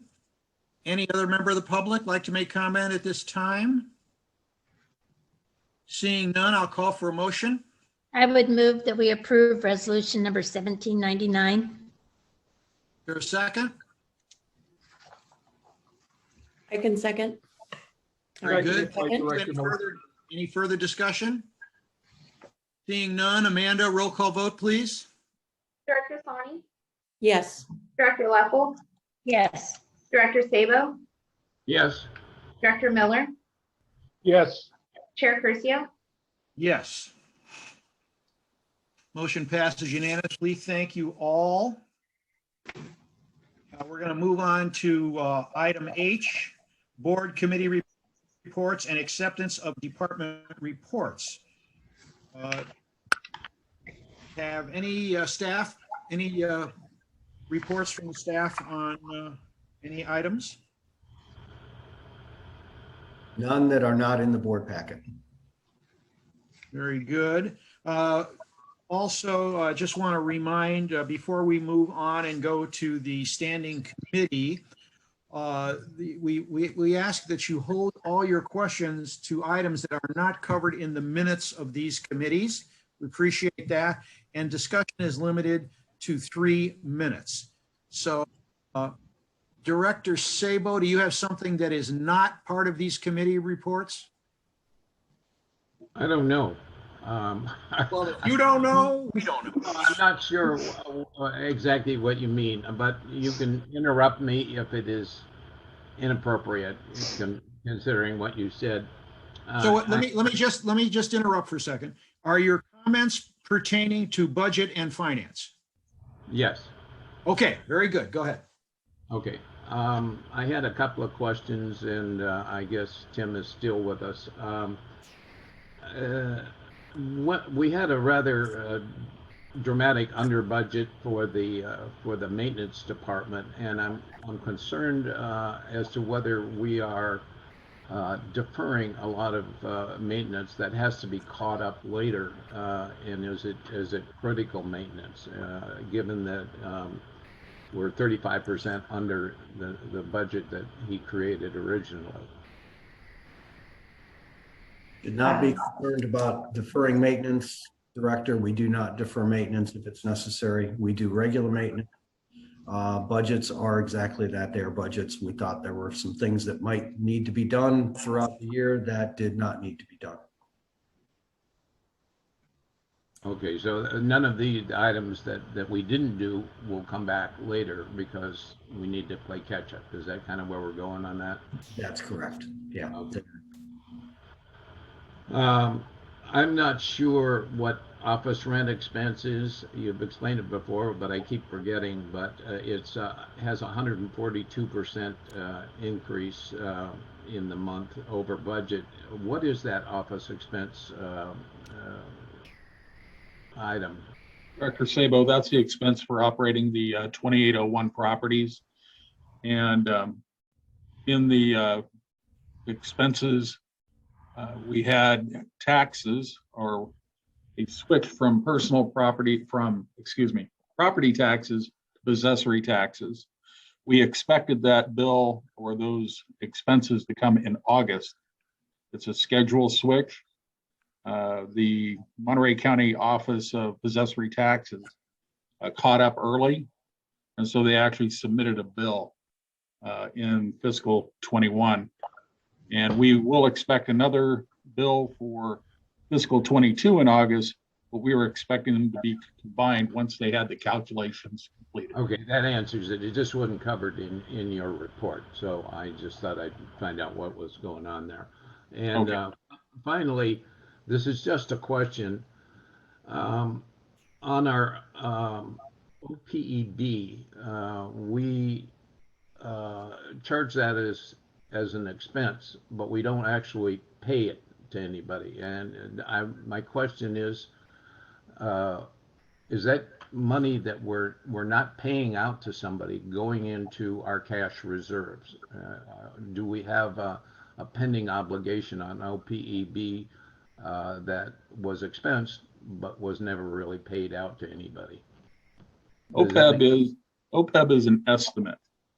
For most part, we do have monthly reoccurring payments we make to retired employees who have opted to maintain CalPERS medical, or for example, in the police department, they do actually receive a stipend based on their number of years of service. The actual OPEB, or other post-employment retirement benefits, those are an estimate. It's an annual forecast that we incorporate into the audit, and it's updated so we can have some idea of what the potential expense would be over the next 30 years. Okay, so what my concern was is if the cash reserves contain monies that we're obligated to pay in the future, I guess we probably should know that, and we should know how much that potential is, but I guess we don't know until it comes, right? Is that? The estimate is incorporated in the annual audited financial statements. We don't process that as a month-to-month because there are several assumptions that go into that actuarial assumptions. Okay. Do we have funds specifically reserved? No, we do not. Okay, all right, thank you. That's all I have. Thank you. So a little housekeeping, if we could, please. For some reason, we seem to really struggle with how to make comments on these committee items every month. So I'd just kind of like to quickly explain it one more time. When we come to standing committee, and number one on the list is always budget and finance, if there are questions of the finance committee, please hold the questions until the finance committee has reported out. Okay, Mary Ann, are you going to take start the report? I will, and Lisa, chime in. We reviewed 3 items that were given to us at that meeting, all of which you approved today. And we did discuss the return of the airlines, and we talked about the parking, and our parking numbers have been steadily increasing, which is very, very good. We believe that with that trend, if you looked over this last weekend, that lot was probably 75% full.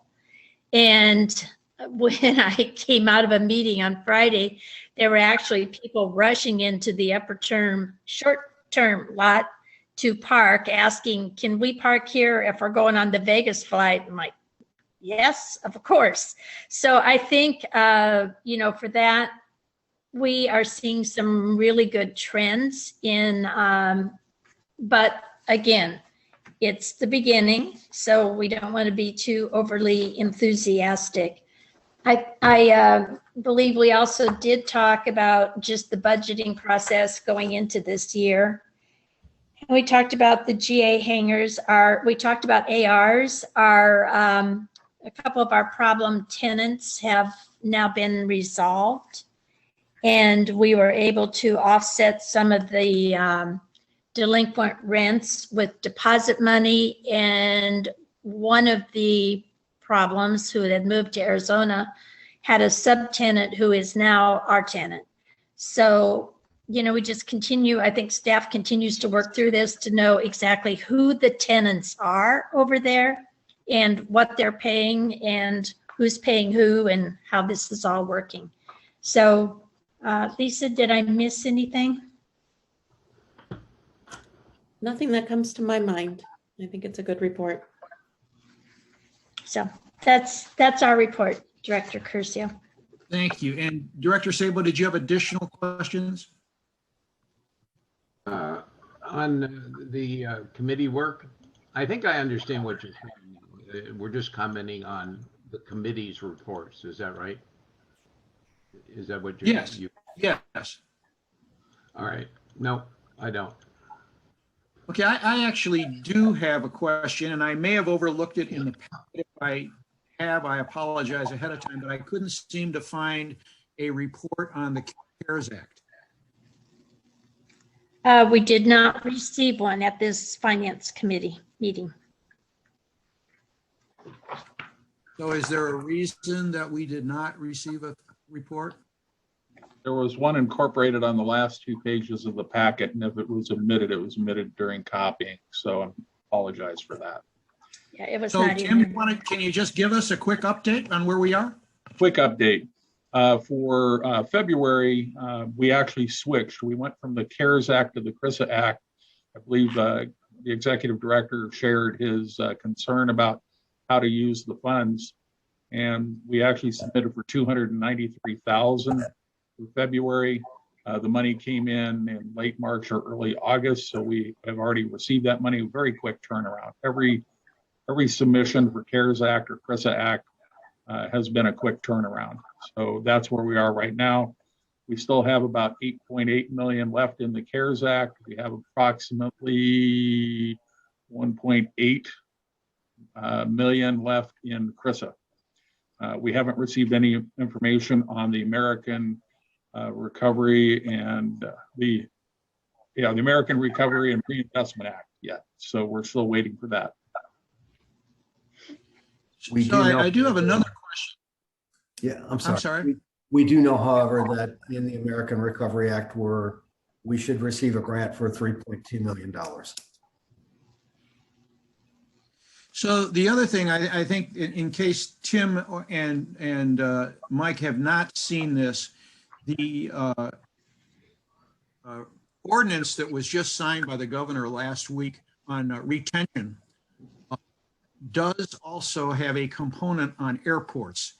And I don't know if either of you are aware of that or have read it. If not, I will get it over to you.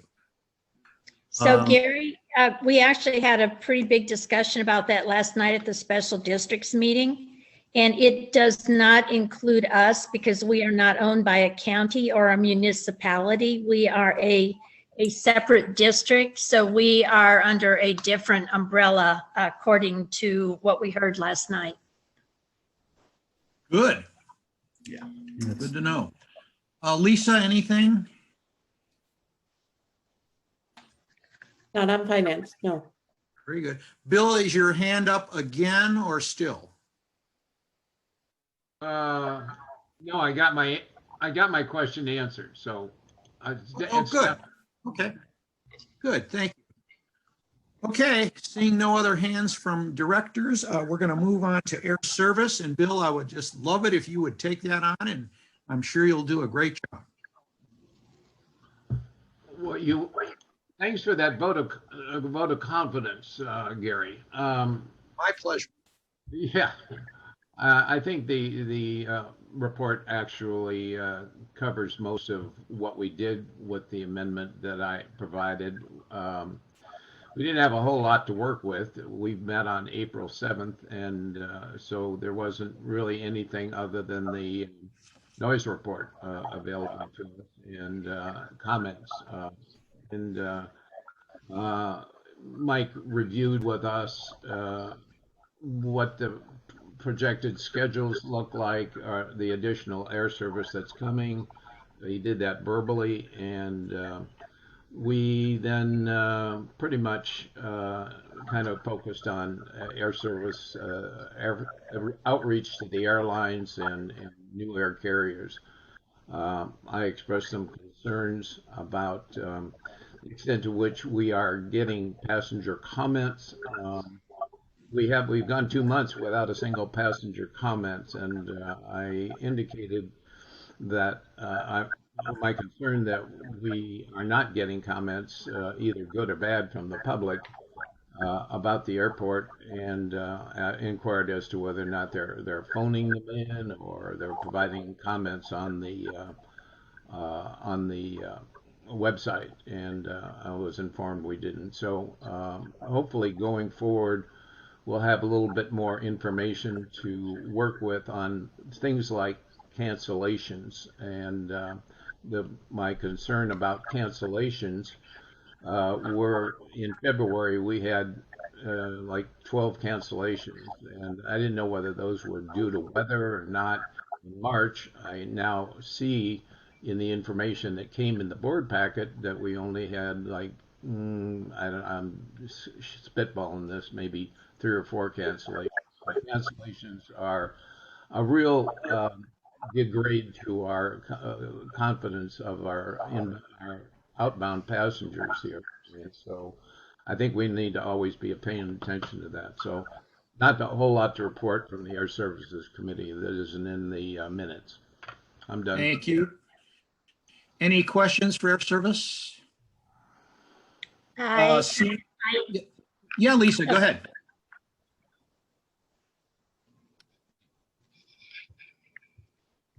You're muted.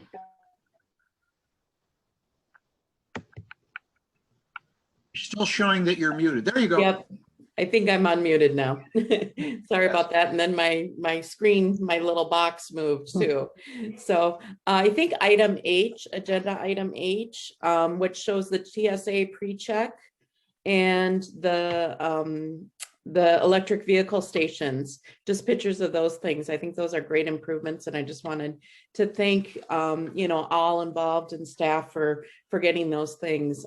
TSA pre-check was something that when I was on Air Services, we were talking about doing, and it's just great to see that that's been done. And I know it's valued in the community. So thank you. Just more of a comment than anything. Thank you. Thank you. Thank you. Director Leffel? yes. I don't know if your committee has reviewed all of our electronic media in some time, but after the presentation from the folks at Carmel, I went out and looked at maybe how we could do better in advertising our community in partnership with some of our local partners. When I looked at LinkedIn, we don't have Dallas, Seattle, or Denver on there as places to fly to. So I don't know, last time anybody updated our LinkedIn page, I didn't even know we had one. I kind of found it by accident. And if you Google See Monterey, they don't have Seattle on there. There's no mention of upcoming flights to Portland anywhere. We don't really talk about TSA pre-check, which I do think is important to a certain segment of our population, myself included. We also have a big, long section on JSX saying they're coming on 7/2 of 20. And then there's a little orange box that says, this check back with us, this might be blah, blah. But I think after a year, if we don't have a date, and I understand we're talking to them again, but if we don't get that resolved in the next week, I think we should take JSX off of there because they're not doing anything.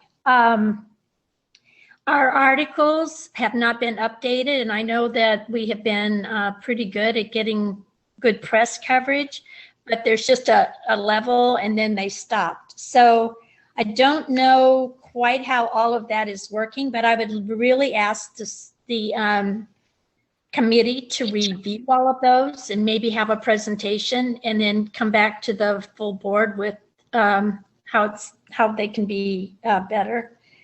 And then have you all discussed the trip to Seattle? Are we this May 24th, 25th, 26th, whatever it is that in conjunction with the marketing group that Mr. Lapierre is leading up there so that we don't buy him 2 tickets and we're just piggybacking on and then coming home? Have you discussed how that's going to work? We have not, and legal counsel and I are talking about that right now, the best way for us to facilitate that with the board, with the understanding of the Open Meetings Act and Brown Act requirements. So more to come on that. The trip is not planned to be part of or dovetail with the marketing effort, which will happen on May 5th. Okay, well, I've asked you a couple times for that date, so that's the first time I've heard that date, so May 5th. And then when are you coming back? I am not even sure I will be going on that trip. That will be the team from KRML and Alaska Airlines. We'll be doing that work. I may join them, but it will be a very brief trip if I do. Okay, and then do we know how that's funded? Are they paying for it? Are we buying their tickets and their hotel rooms for them to market us? How does that work? The airline is paying for their airfare. We will pay for the hotel. They will pay for their own sustenance. Okay, I just would like to see that maybe in the next board report of how that's broken down, if you all have discussed it at the air service meeting. So let me make a couple of comments on that. Yesterday, I believe Executive Director Lapierre put out an email pertaining to the trip and had a couple of dates and asked for feedback from the board on what our opinion was. Director Leffel, I guess you're not able to get in email, which is a big problem because that's probably where it's sitting. Okay, so let me be clear. I was talking about two different things. One, yesterday I read the email and I answered it right away of my availability on May 25th and 26th. My question was, and Mr. Lapierre just answered it, what is the date the marketing group is going? Is this in conjunction with May 25th, 26th? He just said, no, it is not. It's May 5th. Yes, I did read the email because it did come to my personal email and I was able to open it and I did answer it.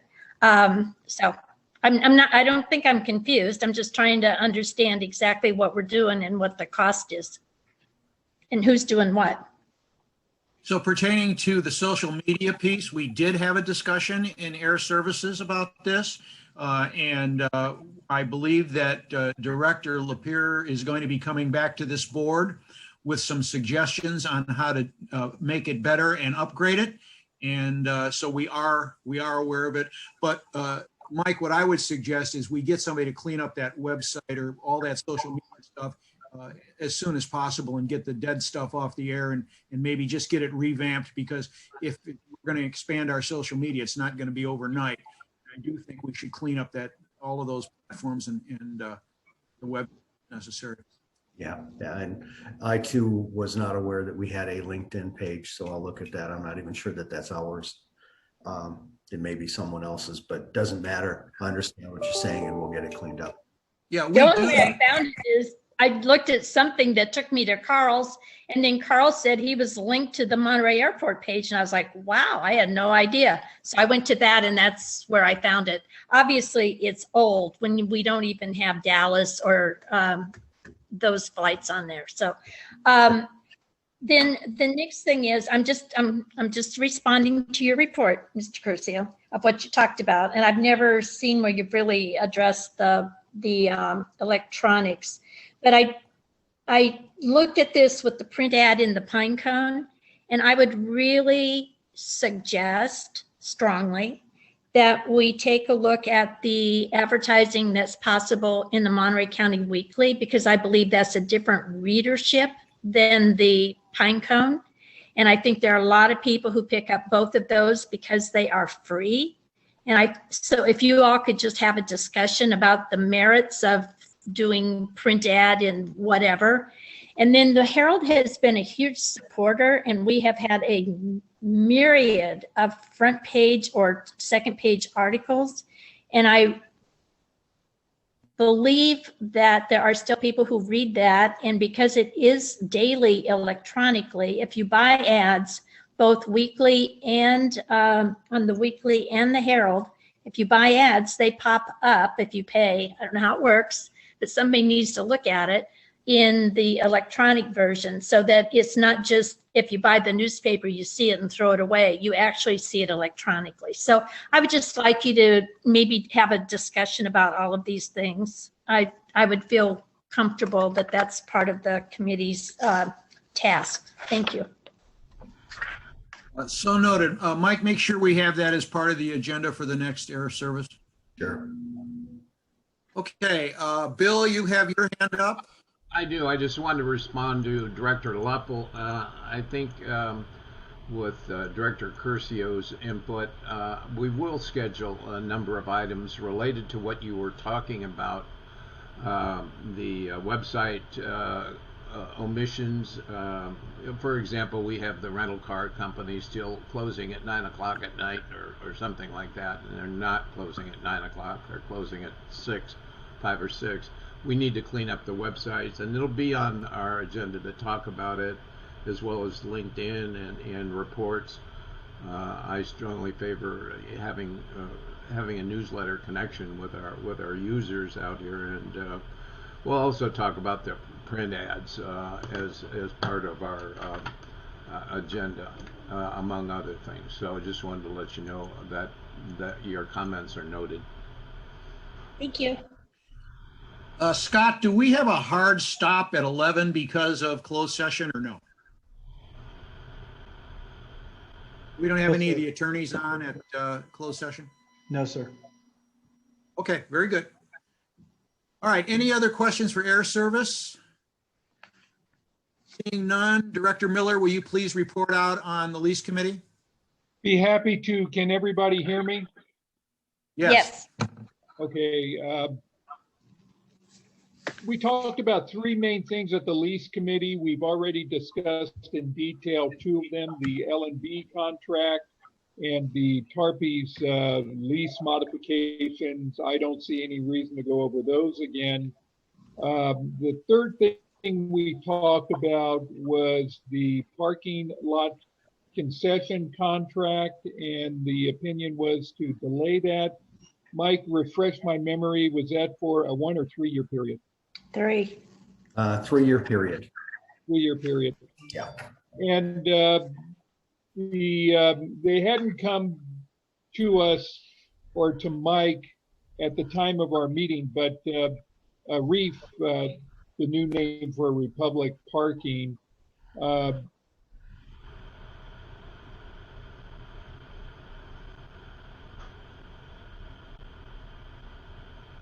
was going to modify their contract.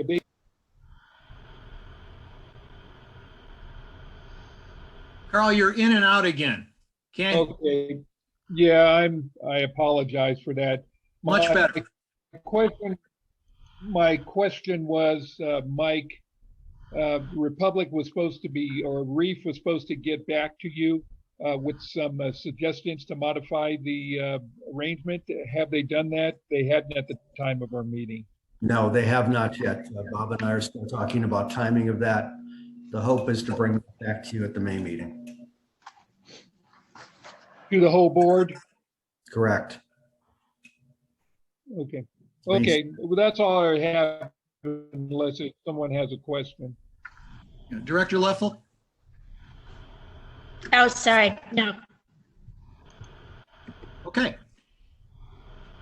Seeing no further questions, I think we're going I had a question for the lease committee. Okay, go ahead, Bill. And that was on the subject of the having a new agreement with the parking concession. What can you explain a little bit more why we are going forward with Republic Parking as opposed to maybe taking some alternative approaches like doing it ourselves? Why is that?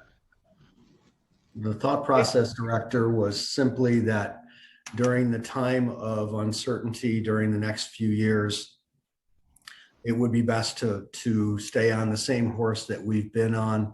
The lease does provide a provision for an extension, so the thought was to extend. And the other component of the discussion was quite simply, in 3 years we will have a better handle on the terminal building and whether we move forward with that. And at that point, if we do move forward with it, there certainly will be some significant modifications, and we'll want to be much more actively involved at that point. So it's just waiting until the industry returns and positioning ourselves so that when we're in the process of looking at the terminal design, that we'll be in control of our own destiny at that point. So I hope that makes sense. Okay. Well, I guess I thought the subject of bringing that in-house sounded like a pretty good idea, and I was kind of surprised that the committee decided to back off of that idea, and I didn't understand the rationale for it. Yeah. Okay, thank you. Okay. I don't see any other questions from board members. Let's move on to local jurisdiction liaisons, directors. Is there anything from that committee? No, Very good. So let's move to liaison representatives. We'll start out with Local Agency Formation Commission, Director Level. the Local Agency Formation Commission is quite busy right now. We had the application in from the Monterey Peninsula Water Management District. It has been deemed incomplete on several fronts by our staff. One of the more important things is they have got to go and work out the tax arrangements. If you take a public company and turn it into you take a privately owned company and turn it into a publicly owned company, there are no property taxes. So this will impact all of the districts that are within that boundary that have an overlap, which would include us, pretty substantially. It will really impact school districts and some of the smaller districts like Carmel Wastewater and those that are totally within the Cal-Am service area. So that is coming for a study session on Monday, the 26th at 4 o'clock. So if you all would like to tune in, you can hear the study session on that. We are in the process of doing Ms. McKenna's annual review, and we'll do that in the next week. We also have the expansions of Soledad and Gonzalez. And in each case, Soledad has its application in. It also has been deemed incomplete. I think this is the third or fourth submission on that particular one, and it has been sent back each time for more work. Gonzalez has not submitted theirs yet. I think they're hoping that when they do submit it, it won't be sent back. So we've been working diligently on these. It's a lot of reading. It's a lot of attorney work. The letters that just came in from the Cal-Am attorney detail out many of the things. I think the biggest discussion next week will be whether or not LAFCO will ask the district to provide the money to pay for a third-party study. So just in a nutshell, we have party A that said it's worth 50 cents and party B that says it's worth $1. And for those of us 7 who are going to make the determination of going forward or not, or how to go forward, I personally do not have the skill set to read 500 pages and make a determination if it's worth 50 cents or $1. So there is a movement among my fellow commissioners, and I think it will be decided next week, of whether or not we will require a third party to come in and take a look at the valuation and what the actual numbers are, and see maybe if we can get a little closer to reality. In each of those, the numbers are from 2019, which is for me another issue that we're in 2021, and there's been some substantial changes all the way across the board.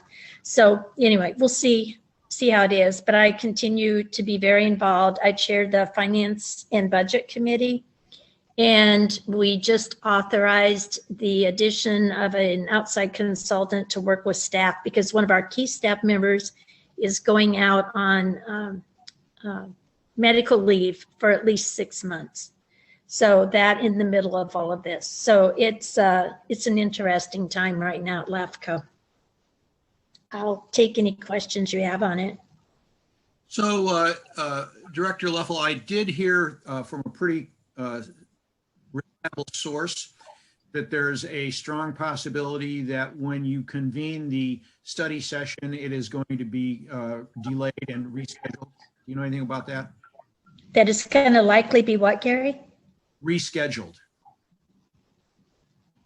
As of yesterday, it's still on. Okay, thank you. There will be another study session near the end of May. I think it's May 24th. In fact, when I answered Mr. Lapierre's email about the 25th, 26th, I said I have LAFCO on the 24th, because that will be another public study session for the public to ask questions and for people to make comments. So I think there'll be 2 of them, Gary. Okay, thank you. Any questions for Director Leffel? Seeing none, regional taxi, Not till July. July. Director Sabo, how about TAMC? There was not a whole lot to report. Except a couple of items. TMC is expecting to get up to $4.5 million of federal stimulus funds for local road programs here in Monterey County, and included in that will be prioritizing certain projects, one of which is improvements to Highway 68, which directly affects the airport. And they're also going to do some improvements south of Salinas on Highway 101.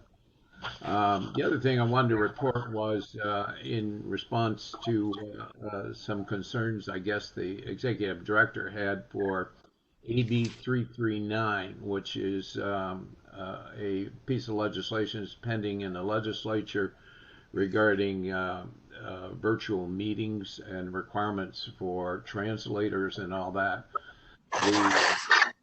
The TAMC executive committee elected to say no, they weren't really interested in that. I'll put it on a watch list, but they did support. The executive committee did support, and it will come before the next board meeting, an alternative resolution, which is AB 361, and they do strongly support that, and it still does require translators. So I'm not exactly sure what the opposition from the executive director is regarding AB 339, but there is a competing piece of legislation from Robert Rivas, a local assembly member, for really defining going forward what the local jurisdiction's obligations are for electronic meetings. So it would be appreciated if you could share,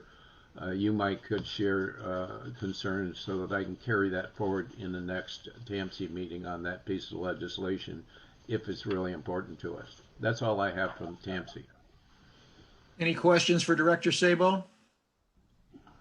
Director Miller, anything on special districts? Yeah, we had a meeting last night. It's very good with Senator Leard. Director Leffel was very active in that meeting. And our next one will be in 3 months. Very good. May I just report on a couple of things? Sure. So it was not Senator Laird. It was Phil Deppert, the district chief of staff for Congressman Panetta. Mr. Laird was not able to join us. One of the things I think that came up as special districts is going to be pretty darn busy. And one of the things is May 19th, there's going to be a special study session, and it will involve Supervisor Askew and Kate McKenna from LAPCO and 2 people from special districts out of Sacramento.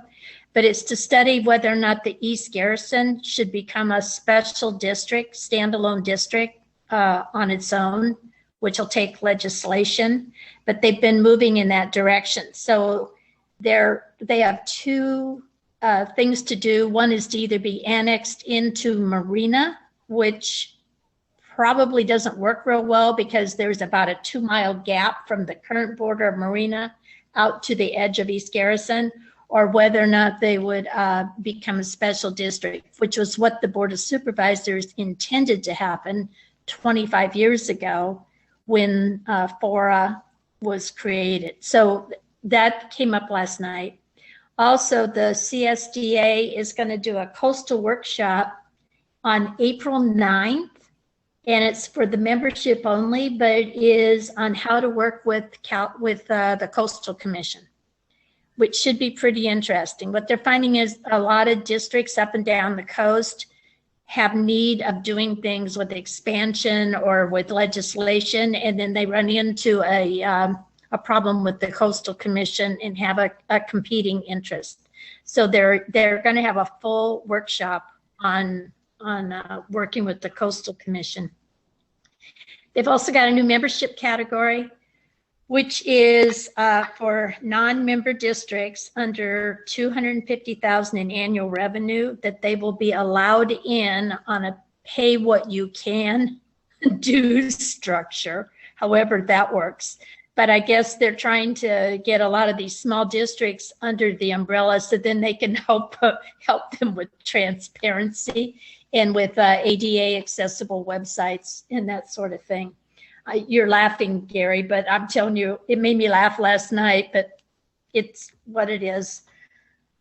We are California. Well, I'll pay $1. I'll pay $1. Yeah. Maybe, Mike, you could go in and barter with them. May 18th and 19th is the legislative day workshops for CSDA.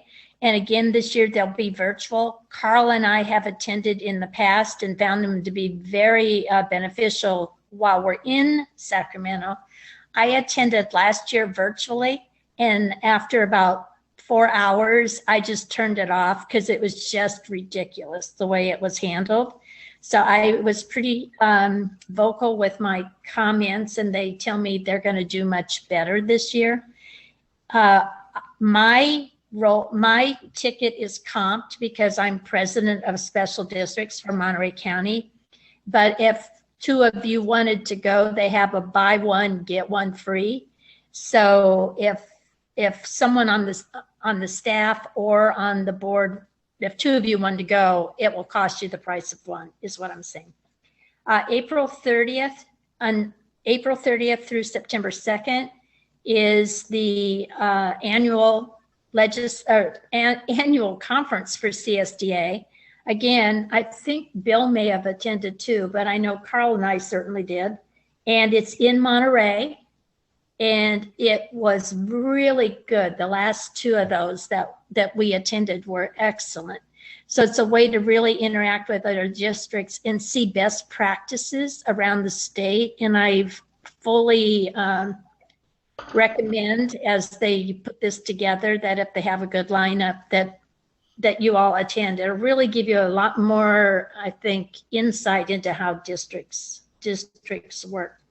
There's a statewide strategy to ask the governor's office to share some of the federal money in the Recovery Act with the districts. And they've done an economic impact saying that districts are a $2.43 billion impact off of the COVID this past year. So I know I signed on as president of the special districts. Mike, did we sign on as the airport? Yes, we are members. No, but did we sign that coalition letter? I sent it to you about 3 or 4 weeks ago and asked you if you would sign it. I'm sorry, I do not recall that, Marianne. If you sent it. Okay, I'm going to send it. I'll send it again. Yeah. It's just a letter saying we support the right to the districts, understanding that we are not in the pool. We cannot, because we got federal funding of our own. But for all the districts like fire districts, mosquito abatement districts, water districts, that they would be in the pool of funds that came to the state, that they would be allowed to have some type of CARES Act funding. Okay. I apologize. I do not recall that at all. Send it to me. I'll take a look at it. Sure. Okay. It's a form letter, and you just say, I'm signing on behalf of the district and I support it. That's it. Sure. Let's see. And I think that was basically it. Those are the dates that, that we had out there. So I just wanted to be able, that you all would know what they are. And we had 27 people attend last night and has a couple of pretty good discussions with Phil Deppert on the federal funding and on things that might benefit districts. So he talked about the Infrastructure Act and how that's kind of coming together. And our next meeting will be July 20th. And there was a movement to make that in person. So I will be working with Bayonet Black Horse to see if there's a way that we could do that where it feels safe and good. Obviously, it will not be a buffet line that we're used to. So it'll partly be dependent on what they can provide us and what the cost of it is. But I think everyone's really wanting to be back in person and to be interactive again. Director Sani? Yeah, just two questions for Director Lawful. The Coastal Commission, you had said April 9th. I don't think that. Oh, I'm sorry, April, they haven't set the date yet. I'm reading my notes. I was trying to chair the meeting and make notes. April 9th is when they changed the membership where you could pay whatever you can afford if you're under 250,000 in revenue. Sorry. No problem, no problem. And then I would be interested in signing up for the virtual CSDA.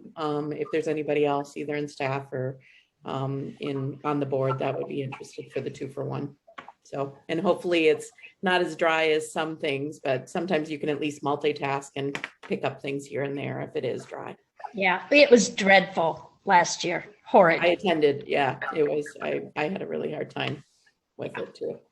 I was like, enough of this. So anyway, that was it. We did make a new committee, and it is Rick Verbonik from Pebble Beach, myself, and Kathleen Lee from Parks District to look over the goals and objectives and budget for next year.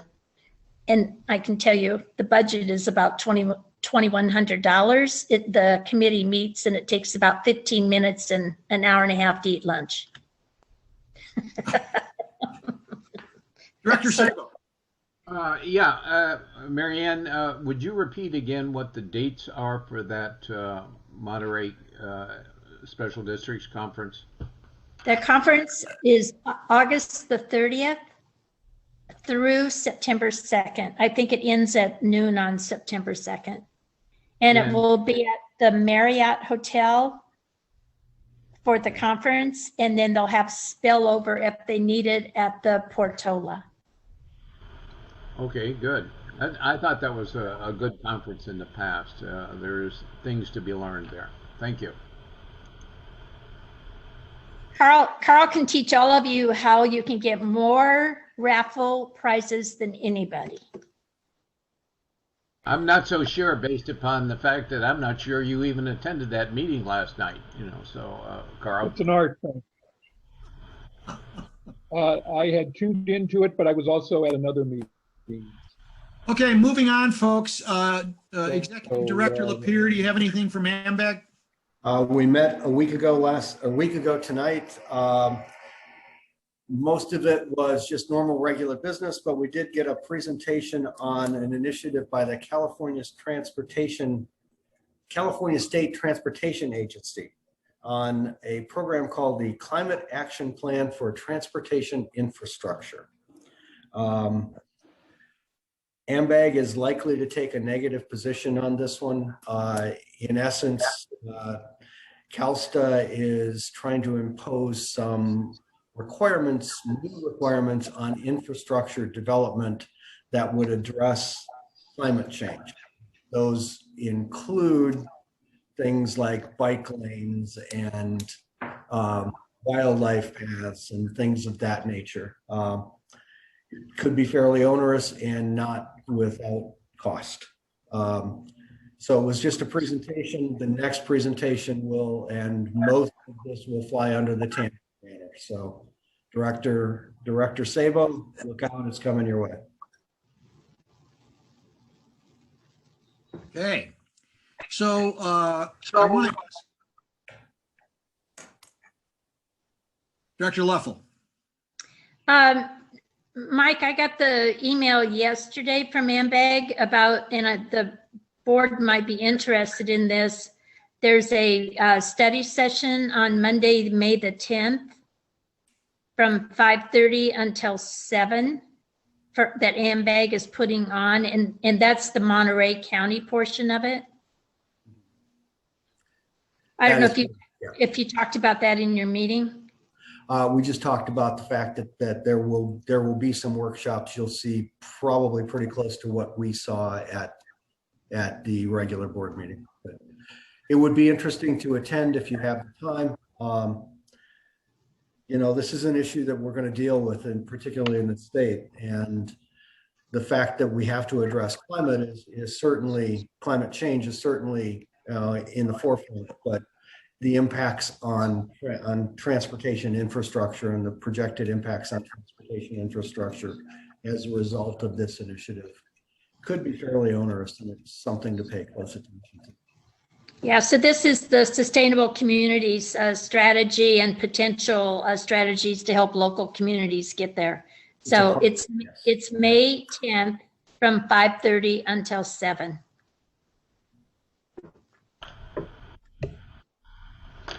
Bill, did you have something? No, I did not. Hey, thank you. Hey, Scott, did you send the closed session to my Gmail account? Okay. All right, we're going to adjourn open session for now, and we're going to take a 10-minute break. Let's bring it back in 10 minutes on the new link, and we'll begin closed session at that time. Thanks, everybody. Thank you, Gary. Amanda, just a reminder, please keep this one open. No problem. Thank you. I heard you guys talking about me. Could you move a little closer so we could understand you again, please? Is that the correct thing to do, IT person? Say, Well, I don't know who your IT person is, but that person should be terminated it's immediately. Bill Sabo. Bill Sabo is my No IT wonder person. now it all comes to roost. Okay, let's go back to open session. Scott, anything to report out from closed session? Mr. Chair, there was no reportable action taken in closed session. Very good, thank you. So we're going to now go back to item 1 from the agenda this morning. Scott sent out the revised verbiage, and I looked it over while we were between sessions. And at this time, I would like to open it up for discussion from the board. And Mr. Chair, if I might, let me share my screen so that this can be captured by the video, so that we did present it, quote, to the public, even though Very good. I see there's no other attendees there. But so there it is. The modifications are in red text and underlined. Those are the additions that were requested. All 4 of them. The first one, doing business as Coastal Roots Hospitality. The second one, referencing the property itself, commonly known as Tarpey's Roadhouse. The third is inserting in paragraph number 1, the consumer price index for all urban consumers, San Francisco, Oakland, San Jose metropolitan areas. And the fourth one is the $100,000 improvements to the premises that constitutes paragraph number 2. Good job. I would move for approval. Second. We have a motion to approve. Do we have a second? second from Second Sabo. by, go ahead. Second from Sabo. Any further discussion?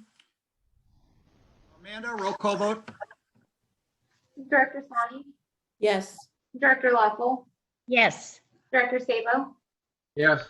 Director Miller, Yes. Chair Curcio. Yes. Motion passes unanimously. Thanks, everybody.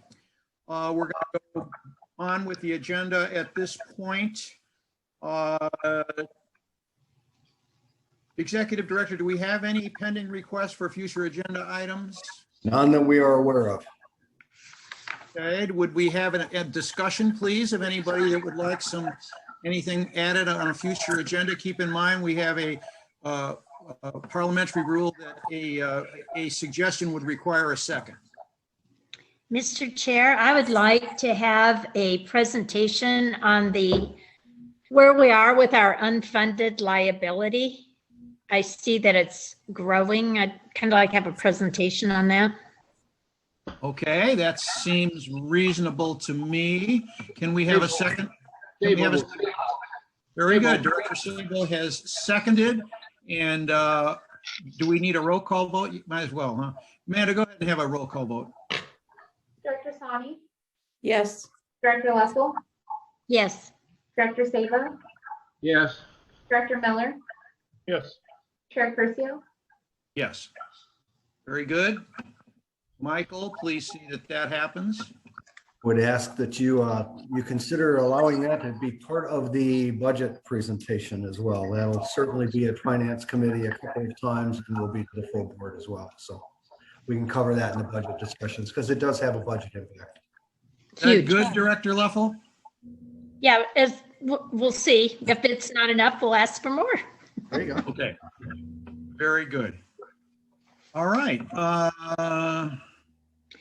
Also, Chair Curcio, just where are you with Air Service in discussing the name change and any studies the staff has to do, or what's going on with that? Good question. We have Executive Director Lapierre has been given instruction on additional information that we would like to see. He has gotten part of that together with the showing analytics from our website together, and that's been helpful. Mike, you want to bring us up to date on where we are on the zip codes? Yeah, I asked our air service consultant, since they have access to zip code data and we do not, asked him to assemble some zip code data that you could use. I'll double back with him. That should be forthcoming fairly soon. Okay, so what I'd like to see is that we have enough of this information available to put it on our next air service agenda. Do my best. Okay. Mr. Chairman, Sabo here. I have an addition to the agenda for next meeting. Okay. I guess it has escaped my attention, but we at some point we used to have departmental reports, or at least have an opportunity to ask questions about departmental reports. That's kind of disappeared, and I don't know when it disappeared. But, I would like to have at the next meeting discussion about having those reports on the agenda. So we actually have the departmental reports in the packet, and we say at the front of that section is if anyone has any questions on any of those departmental reports. Be more specific, or I guess what else would you like to see? Well, in other words, I had some questions regarding those departmental reports, and I don't know the way the agenda is constructed right now. I don't know when to ask that question. If you understand what I mean, when do you want to do that? I do, and maybe I wasn't clear today, but I did ask Executive Director Lapierre if they had anything, by that meaning anything other than what is in the packet. And Michael, I believe your reply was that there was nothing that was not in the packet. Is that correct? Correct. That's correct. Okay. So that was, but at that point, if you had questions on those departmental reports, you could have asked them before we went into the other subcommittees. So if I have a question, like I do right now, about the two of the departmental reports, tell me again when I should ask that question. So let me get to the specific agenda portion, okay? Director Sabo, under item H, it says board committee reports and acceptance of department reports. So right there, before we start into the standing committees that the directors report on, that is the time to ask if you have any questions or have any comments on the department reports that are in your package.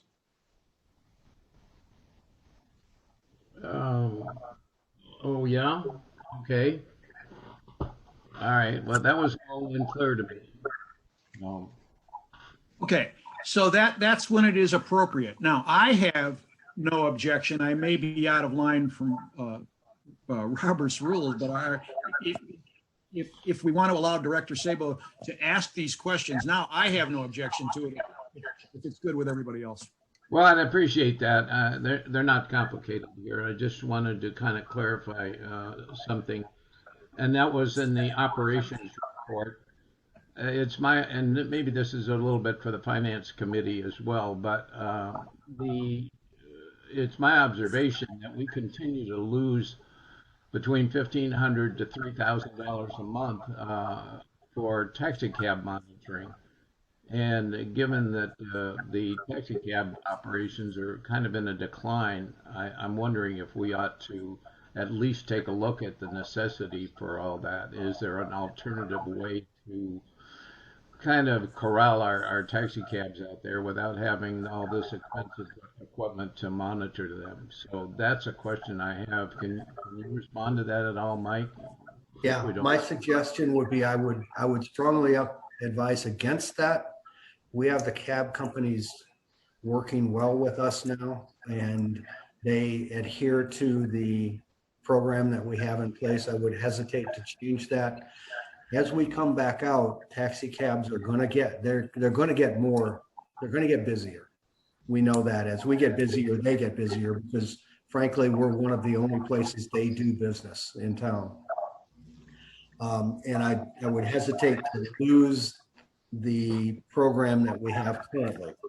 I would also point out that even though it looks like we're losing that money, we're supplementing our operating expenses with CARES Act dollars. So in essence, we're paying, CARES Act dollars is paying us to keep that system. So it's not necessarily as bad as it looks if you look at it at each individual line item, because we are supplementing our operating income with CARES Act dollars to balance the books. Okay, well, just like an expense for something, that seemed to be diminishing. It was obvious. The other question I had was for the planning department, because I don't know who else is responsible for this, but it was the TSA pre-check business. I really applaud that, and I announced that at the TAMSI meeting, and it got some press publicity. And would it be possible for whoever's responsible for that, I think it's Chris, to try to figure out how we can lobby TSA to bring that mobile registration vehicle back again? We did have it for a little while, but I think it's a very valuable feature for our customers, and traveling to San Jose to complete an interview was kind of a burden. So we maybe do that. We can reach out to TSA and see where that vehicle is at. It travels the country. If it's in the Western US, it's possible we might get it back. We can try. Well, I think it'd be a good thing for our customers, and it would really improve the value of that pre-check business. And finally, Bill, before you go on, we do have a spot right here in Ryan Ranch. It's called Arc Point, and they do exactly what you're looking for, right 10 minutes from your house. Oh, okay. Well, the reason I asked this, and Mary Ann informed me of that, but I went on the TSA website and there was no indication that there was anything in our area. So pretending that the average citizen, I would go to the TSA website. So maybe we need to advertise. Well, we had it done there, and they did an excellent job, and we were in and out of there in 20 minutes. Well, that's good. We just need to let our customers know about it. So, and then finally, on our water system study, I guess we've kind of taken that off the capital projects list. I may be misreading this, but it looked like we spent $33,000 on it recently. Is it near completion, or are we going to get a final result from that? Is it PFAS that's holding this up, or what? No, PFAS is holding up any access to the water from the military wells, but we are, as I indicated to you some time ago, we are studying the current wells on property that are not associated with the military wells, like the one down at Sky Park, the one at Fenton and Keller. We're studying those to see what the water condition is. We believe them both to be potable, and we're studying what their volume, what kind of volumes they can generate. The intent is to use those two wells, hopefully, if they can sustain, to use those two wells as a backstop against the water rationing that will likely come to our front doorstep next year in January, February timeframe. So that's where the $33,000 was spent to begin that process, and there will be more to come. Okay, so it is still an active capital project then? It is not in the context that it was originally, Bill, because we're not, at this point, we're not going to touch the water from the north side military wells until there's some resolution regarding PFAS.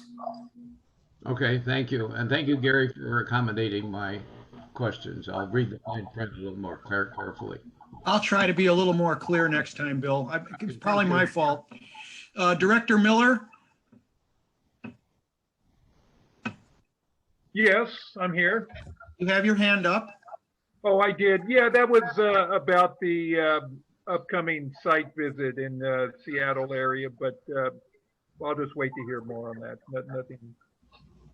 Yeah, I am remiss in not getting back to Mike yesterday. I'm going to do that right after this meeting, and I would ask that any of you that have not answered his email from yesterday as to availability for the site visit to please respond today. Thank you. I would suggest, however, that a response at this point is probably not as required as it was when I sent that email. It looks as though from the conversation I'm having with Scott, and Scott can chime in here, that we're going to have to separate the board to comply to separate trips so we can comply with the Brown Act and Open Meetings Act. So we may have to find times when two of you can go with me, then another two, and then final one if you all want to travel to see the terminal. So we'll find that out, but working with Scott on that, and there's more to come. Is that the Payne Field trip or the marketing? Yes. That's Yes. Payne Field. Scott, can't we just post it as a special meeting and the public is welcome to come along? They at their own expense. That's what planning commissions do, or architectural review. So yeah, you can't meet outside of your jurisdictional boundaries is the problem. Unless you're looking at a property that you have jurisdiction over that's outside of your jurisdictional boundaries. And I even looked at it, I was even thinking, well, gosh, since I cut my teeth as a lawyer, I've been, with various councils and boards on these, that they call team building, type meetings.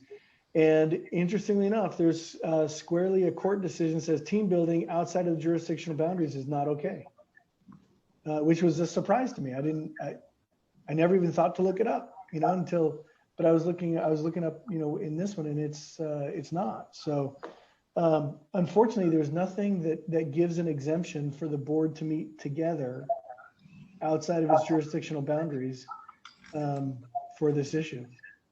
Any classes in the Seattle area or conferences coming up? Earl, I can't answer that. I don't know. I haven't done that look. I can certainly take a look at that.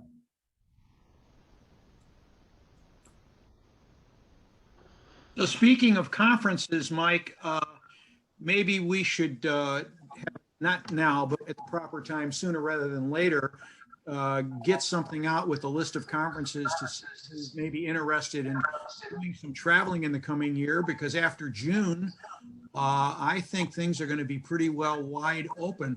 Bob asked me the other day on the phone whether I was going to the Las Vegas, I think it's AAAE in Las Vegas later this year. Yeah. Did you check your wrist for your watch? Did I check what? Your wrist for your watch after that conversation? Was on the phone. It'd be pretty clever if I'd like to know that trick, if that could be I done know. by Yeah. Okay. Yeah, we can do that. We typically will do that as part of the budget process. We've already had those discussions and we'll get that out to you. Yeah, I mean, it's a little different situation considering that you've had us all locked up for over a year now.